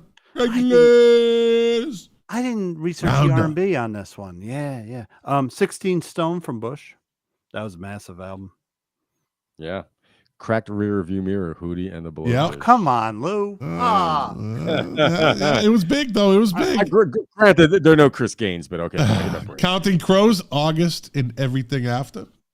Yes. Yeah. Previously mentioned, but this is my big regret. Grace from Jeff Buckley. I'm sorry I missed it because I Yeah. love that album. Candlebox debut album. Oh. Yeah. Whip Smart, Liz Fair. All right. And I'm going to end it with Boys to Men 2. What They was were the big. single off that album? I don't know. They had some good ballads, I gotta say. They had some really Yeah. good ballads. Yeah, AJ said Hootie is a big country. Yeah, he is. He was He's- smart. That was a great business move. He's on better now. Yeah. Much better now. Damien, what's his name? Damien Ruckus? Something? Darian. Damian Rucker. Darian. Darian Rucker. What's all that ruckus? Darian Oh, Ruckus. Ruckus. Darian Rucker, yeah. They have one of the worst songs of the 90s, I Go Blind. Oh, yeah. Well, what do you do to This is go weird. blind? Hey. Every time I look at hey, you, I go blind. Hey. You know what? You got to separate the band from the producers. And You got to keep them separated. He was Fair enough. produced. Can we do one that more? way. Yeah, one more. One more. Wildflowers, Tom Petty. All right. Oh, great album! Yeah. I didn't know that came out that Excellent. year. That's one of his best albums. Yes. Yeah. All right, let's move on. Top 10 this week. Top 10 singles this week in 1994. Number 10, As I Lay Me Down, Sophie B. Hawkins. She was a hottie. Yeah. She had that one Yeah. song, that one. I want to be your lover. Yeah, damn. Damn, I want to be your I lover. want to be your. Yeah, she was a pretty woman. Yeah. Yeah. Number 9, Shaggy, Boombastic in the Summer. Hear the boombastic coming Oh, out of yeah. my dick. Hear the boombastic. Another one you couldn't understand. Shaggy. Shaggy. Love it. Love it. Number 8 this week in 1994, Hootie and the Blowfish. I only want to be with you. Oh God. I'm Getting a migraine. Yeah, I wonder if he plays. Those Hootie songs in concert. You know, he Peppers does. them in, right? Well, You I know mean, what? why not? It's not. They're not like bad And songs. God bless him because he's moved on. He does much better music, but it's got to be hard. Do you think people are going to hear him play the new stuff? He's been doing it forever, but you think they call out? Well, I guess maybe it's like I you know go what it blind. is. It's like Morrissey. Like Morrissey, he'll pepper like 3 or 4 Smith songs almost in every show. Just because people want to hear Smith songs. He did write them, so it's not like. So I'm sure maybe Darius Ruckus. It's all that Ruckus. Uncle Ruckus. Let me see. Number 7 this week in 1994. All for One. I Can Love You Like That. Number 6 this week in 1994. TLC. Waterfalls. Good song. Classic song. Yeah. Number 5 this week in Sleepy, yeah. 1994, Janet Jackson, Runaway. Good song. Mm-hmm. Number 4 this week in 1994, Seal, Kiss from a Rose from the Batman movie. That's like the last by- time we heard him, Yeah. right? He hasn't been heard since. He Produced by Trevor Horn. I think he took some time off. He got into modeling. He married a model. He made a married- lot he of married a money. supermodel. Yeah. Trevor Horn produced that, huh? Oh, Yes, he wow. did. Number 4 this number. Buggle. What's that? He was a Buggle. The Buggles. That's right. Remember? That's him? right. Yes, Trevor yeah. Horn. Yeah. Number 3 this week in 1994, Michael Jackson, You Are Not Alone. Number 2 this week in 1994. Oh shit! I'm looking at 95. Holy shit! I love the Motherfucker. research on this Because show. I'm looking, I It's go, just that fucking movie didn't stellar. come out. That movie didn't come out. Hold on, I got it right here. Should We're be gonna do working for a quick restart.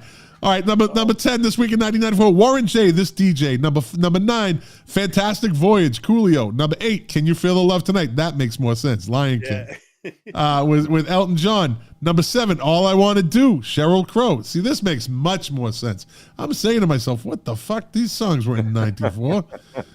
Number 7, again, Sheryl Crow, All I Want to Do. Number 7, right? Did she? Let me see. Yep, All I Want to Do. She repeated. Number 6, Wild Night, John Mellencamp with Michelle Indigocello. I saw them at the MTV Movie Awards. MTV. Yeah, it was the MTV Movie Awards, hosted by Will Smith, friend of mine, Eric Pelnis. He won 2 tickets, and he took me with him. And we drove into L.A. from Riverside, and went to see it. It was very interesting. Those two, there was a lot of good performances, and she was up there with John Cougar, and they were playing, and it was an interesting show. And then afterwards, a couple of our friends met us, and we went down to Sunset Boulevard, and we were kind of messing with the hookers and bouncing around. And so we couldn't get into a club because my friend Toby Phipps had flip flops on, right? And so we're walking down the street and we're fucking dogging him, and he's just like getting upset, and we're like, "You fucked it up for us, dude." And next thing you know, he gets so mad that he kicks the air, and his fucking flip flop goes flying up, and it lands on top of the fucking the what was it, the store, the fucking Laughs, the comedy club, right? The comedy store, right? Yeah. That's the big one, right? The fucking flip flop goes on the roof of the comedy store. That's a legendary place. Right. So now he has one flip flop on, and we're walking down, and the dude was standing outside the comedy store. The black dude, he was on he did that TV show. He played a basketball coach. Black dude, he was a comedian. Mr. Cooper, right? Hang with Mr. Cooper or something like that. I forget the dude's name, but he was outside, and we're just talking. He goes, "Hey, you see that big-headed brother just drove away in that convertible, a big head, small car?" He said, "Yeah." He goes, "Yeah, it was David Allen Gray, that big-headed motherfucker," right? And we just hanging with the dude, right?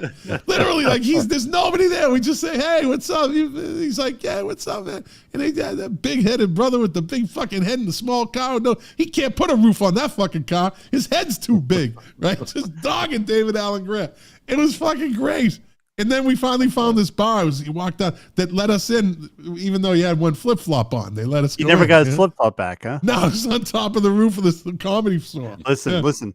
If you ever get I got a lot of good stories, by the way. Listen, if you ever get a chance, I don't know. I think you still have to pay for it. It's not available free, but the Comedy Store does have a documentary. That place is massive. I mean, the history. Oh yeah. I've seen it. I've seen it. Everybody that likes a comedian, they probably went through those doors. Yeah, so different. Like I'm a Marin guy, but then someone's a Sam Kinison guy. They all went through that door, and they all got stories about each other. Yeah, and it's great to hear them talk. And my friend's flip flop is on the roof. And there's a Comedy Store podcast that's really good to listen to. The stories, my God. Yeah. And his flip flop is still up there. Yeah. Number 5 this week in 1994, Changing Faces, Stroke You Up. Number 4 this week in 1994, When Can I See You, Babyface. Number 3 this week in 1994, Endless Love, Luther Vandross and Mariah Carey, Skinny Luther back then. Number 2, Stay, I Missed You, Lisa Loeb and 9 Stories. Oh, yeah. Why do they even put 9 stories on the end of it? You say, I mean, I never hear what you want me to. I saw her in a commercial recently, right? She's doing the progressive commercial. She fucking still looks good. Yeah. She looked yeah. good. Yeah. Holy shit. She was like early nerd. Yeah, I'm like, damn, she got them fucking cat glasses from the 70s. Yeah. Like, I'm like, That's Lisa that's Lowe sexy. looking like she did in 94. She had a cooking show too. I think it was with her That boyfriend girl or got something. good No, genetics. it was her and Dweezil Zappa. They were a couple. Yeah. So my daughter went through a phase where she was going to, I think it was right after she graduated, and she was going to work every day, and she'd have those glasses on. She looked just like Lisa Loeb. So she'd walk in the room and I'd go, "You say, shut up, Dad." I got the vitriol from my daughter. Yeah. When she was leaving for work, did you say, "Stay"? I know this girl that she recently, we were doing something. I don't know where I was. It was, and she put her hair up, she has thick hair. She puts her hair up, and I said, holy shit, you look just like an Amy Winehouse. And she does. Yeah. Like fucking, if she did the makeup, it's fucking spitting image. And I said, did anyone ever tell you look like Amy Winehouse? And she goes, yeah, I guess. And I said, listen, that's not a bad thing. Right. Other than the addictions. It's not a bad thing. Trust Don't me. have a drink in your hand. That's all. I was like, I knew she looked, but then she put it, I was like, holy shit, she looks exactly like Amy Winehouse. Fucking amazing. Anyways, 1994, number one this week. Boys to Men, I'll make love to you. As you want Memories me of that to. song. It was agreeable. As you want you to. Yeah. And let me see. Album charts this week in 1994. I got it right. Ace of Base at number 10 with The Sign. Yeah. Number 9 this week on the album charts in 1994. Counting Crows, August and Everything After. Number 8 this week on the album chart in 1994. Candlebox debut album, Candlebox. Number 7 this week in 1994. Wow. Carreras, Domingo, and Pavarotti, the Three Tenors. Remember that was a big deal? Yeah. The Three Tenors in concert in 1994. That was number 7 on the album charts. Number 6 this week in 1994 on the album charts, The Offspring with Smash. Number 5 this week on the album charts in 1994, Stone Temple Pilots, Purple. Number 4 this week on the album charts in 1994, Green Day, Dookie. Number I know. Simple. I'm just trying to blow through that. Number 3 this week in 1994 on the album charts, the soundtrack to Forrest Gump. Number 2 this week in 1994 on the album charts, the soundtrack to Lion King. And the number 1 album this week in 1994, Boys to Men 2. I'll make love. Yeah. Yeah. All right, we're rated 2 hours. This might be a 36 record. No, I think the record's like 2 hours and 50 minutes. Like we Something might. like that. Yeah, you know what? Let me Can try I do this? Let me try to avoid the record. Let me do a Bob Weir. We're almost done. We're going to do a second set in a second. Didn't we do 2 hours and 58? Something like minutes? that It was one just- time, yeah. That was almost when 3 you hours. got drunk, Lou. All right, hey, I this day in remember. music, Mark. Yay! On this day in 2018, American singer-songwriter Marty Balin died at the age of 76. He died? Yeah, No. yeah. Best known lead singer is Jefferson Airplane. Only you believe, if only you. He had a great voice, very unique voice, unmatched. I think unmatched. No, he could hit different octave, and he was a really great And singer. he was knocked unconscious by the Hells Angels. Yes, he was. That's right. That's right. Let me see. Let's skip Lil Wayne. On this day in 2011, Tony Bennett became the oldest living person to top the U.S. album charts when the 85-year-old Duets 2 album went to number 1. You know what Little Wayne's name is in England, right? What? Little Wayne. Lil Wayne. Yeah. That's bad. That record featured collaborations with I just talked about Amy Winehouse, Lady Gaga. The previous oldest performer to top the chart was Bob Dylan in 2009. He was 67. On this day in 2008, Metallica started a 3-week run at number 1 in the U.S. album charts with 2008. 2008. Not the Black Album. Yeah, the Black Album. No, Death Magnetic, the band's I have 9th it, studio album. All right. So, as a mastering engineer, I'll just make a quick note. The mastering engineer requested not to be listed on it because Rick Rubin recorded it too hot on digital and it got distorted. If you listen to it, it sounds like shit. Interesting. Yeah. Okay. And the drums sound like shit. But it's a All right. cheap sounding album. That's okay. On this day in 2008, Pink Floyd's manager Brian Morrison died after spending over 2 years in a coma. Wow. He suffered severe brain injuries in a polo accident. Wow. Yeah. Was he playing Ginger Baker? I don't know. You hit him with a mallet? Jesus, yeah.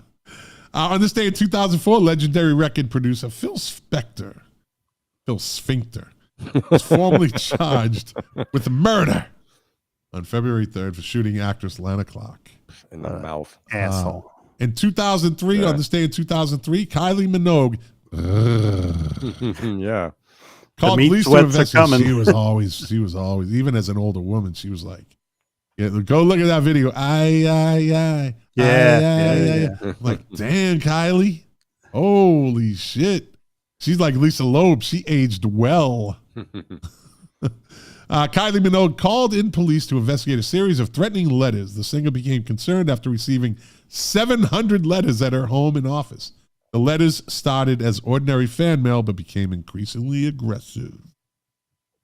Let's see. On this day in 2000, thieves broke into Jerry Hall's Richmond home and stole jewelry worth, $8,000. Two of Jerry's children were asleep at the time in the house. Let's see. On this day in 1990, Dee Dee Ramone of the Ramones was arrested for possessing marijuana during a drug bust in Greenwich Village. On this day in 1986, the Beatles track Twist and Shout re-entered the U.S. singles chart over 25 years after it appeared, after its first appearance, after the song was featured in the film Ferris Bueller's Day Off. On this day in 1986, Metallica player, this was a bad one. Very bad.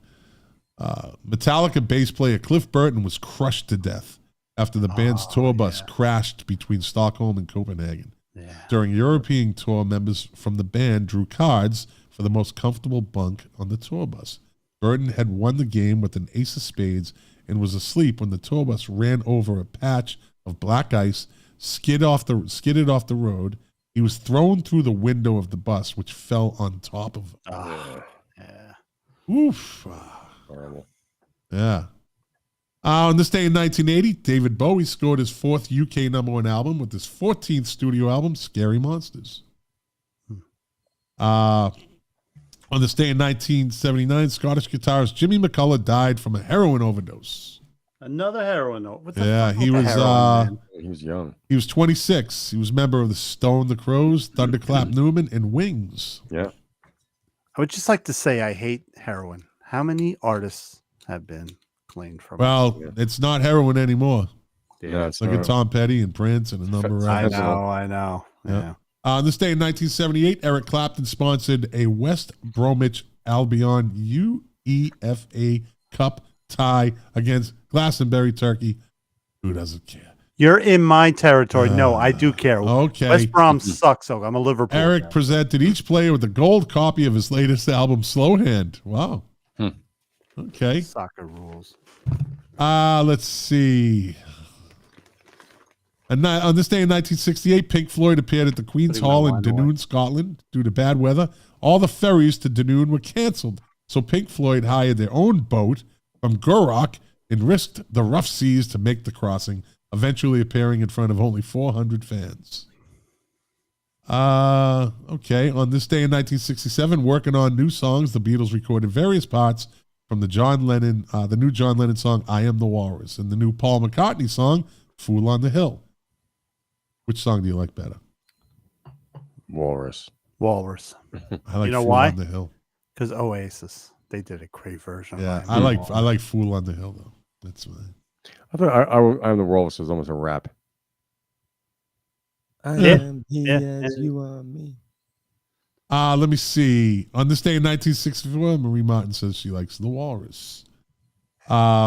She knows. She's good taste. On this day in 1960, Beach Boys made their TV debut on The Ed Sullivan Show on the U.S. TV networks, where they performed their first U.S. #1 single, I Get Around, and Wendy.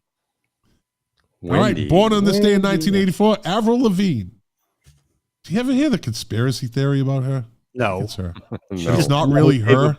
Oh, that's right. Yeah. It's not really her. Like her. the real Avril Lavigne, like fucking disappeared or wasn't talented enough, so they created another Avril Lavigne. The Paul McCartney thing. This is a real look into so that. Go down that rabbit hole. Avril Lavigne, not the real Avril Lavigne. There's a lot. They show pictures. It's like, this ain't her. Like, but it's really bizarre. The Avril Lavigne rabbit hole. Let's see. Born in this day in 1982. Lil Wayne. I got to give Lil Wayne a lot of credit. Lil Wayne is a pro-police. He's a hardcore rapper, but he's pro-police. He says a white cop saved his life. Literally. And he never forgot that. Yeah. And he's like, don't, not all about the whole, defund the police. He's not anybody. He's like, nah, police, these guys, there's bad cops. It's like there's bad artists, like there's bad everything. Yeah. Born on this day in 1970, Mark Calderon from American R&B group Color Me Bad. I want to sex you up. Ooh. Born on this day in 1958, Sean Cassidy. Yeah. Do run, do run. Yep. Born in 1966, Stephen Jenkins from Third Eye Blind. Singer. Born on this day in 1953, Greg Ham from Men at Work. Born on this day in 1947, Meatloaf. I'd do anything, but I won't do that. Born on this day in 1943, Randy Bachman. Oh, yeah. And that's it, gentlemen. We got it in at 2:45. Listen. Wait. Land the plane. So there's a couple breaking up in your backyard. I have my windows open. I can hear like I'm leaving you. I could have been like a first for the show, but they kind of calmed down. But they were like really yelling while you were talking. People? Yeah, a couple. They were breaking up. I don't know. Oh, shit. Wow. We could have had some drama. Yeah. Well, I heard. I would have given you things to yell out the window to. Call the cops. Shut the fuck up. Yeah. But keep your shades down so they don't really know it's coming from you. Like, if there's a town in New York State that is closest to Boston, it's Pearl River. So absolutely, I can get away with. You Shut can the fuck up. yell out the window. She's got a second cell phone. Yeah. I know her. That's evil. That's evil. Shit. She's got a second cell phone. She's got to deny it. She's got a burner phone. But keep your shades down so they don't know really who's saying it, right? Yeah. And then like 2 seconds later, I hear her banging at my front door. I'm fucked. No.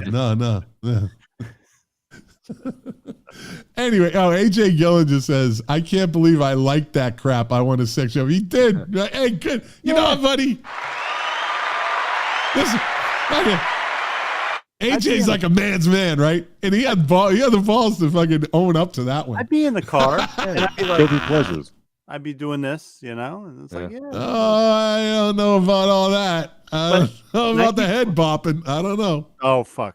If you're saying I want to sex you up and you're bopping your head, there's something that's not a good combination. At least I can catch my wiener in my zipper, all right? Hey, no. That's a metal scorpion, buddy. Yeah, you're hitting That's the below metal the belt. scorpion. That's I will right. never forget that. I'll never forget. That's the name of the zipper, the metal scorpion. That's fucking I love that. great. That's a great name for a band. Listen, gentlemen, I got to upload this beast. I got to get it in and get it out. Hey, you know what? I do this now, co-host AI, and it does all this. Lou, you'll never live it down. No, he won't. And every time I do the transcript, right, it transcribes the whole show, and it just says Mark and Lou. It never says me. Really? Yeah, on this episode, Mark and Lou talk about it. I'm like, well, what the fuck? Because I never say my name. Oh, okay. And it picks up. That's the AI, yeah. Yeah, it picks up the names. So, yeah. Anyway, I got to do this. So, gentlemen, as I always say, thank you for your time. Thank you for your knowledge. And I truly mean it when I say thank you for your friendship. I always appreciate your time. I appreciate everything you bring to the table. The show just keeps getting better and better. And that's the word on the street, is getting better and better. So, I don't know. I don't know if we're going to top the metal scorpion, but I don't know. I'll come up with something. No, don't. See, you can't try. It has to be organic. That's the beauty of this show. Why would someone willingly get their thing cut in a zipper just for that's crazy. That's worth a re-listen, actually, on that one. And everybody watching, everybody listening, if you like it, share it. Subscribe if you're on YouTube. If you didn't like it, thanks for watching this long and listening this long. And tell somebody how much you don't like it. That's good. That's a good thing. Because even bad publicity is good publicity, right? That's right. And as I say to the viewers all the time, you are the engine that runs this machine. Without you, it would just be me talking to these guys. And when we don't talk during the week, we just text. So there's that, right? We have a once a week conversation. Next week, I think we'll just do a mishmash, like a little jambalaya of different things. Okay. You still got to give us your little Richard. You know, I asked you if you could get some little Richard information. And Mark, come up with something kind of cool. You know? Okay. And again, it's always never scripted, always kind of organic reaction, organic conversation. So come up with some shit, and we'll see how that goes. Maybe every once in a while we'll do that. You know? It can't be bad. You know? You mentioned Little Richard, and a couple of days later, I heard something on the radio. Someone interviewed him, so it was an interview with him talking about, you know, his whole persona and how it actually benefited his career. You know, being the flamboyant Little Richard that he was. You know, so save it for next week. Luke. I shall save it. Save it. See, just gave away a piece of it. I'm trying to get the fuck out of here. I don't know how I'm going to shut down. Trying to get Mark to bed. No, my mouse just totally fucked up, so I can't like get out of the show. I'll get you out. Oh no, I got it. All right. And like I say, doing this show for you people, to quote my favorite artist Morrissey, who I'm seeing in I think around October 8th. I'll be seeing Yes. Hopefully he shows up. Doing this show for you guys, the pleasure, the privilege is mine.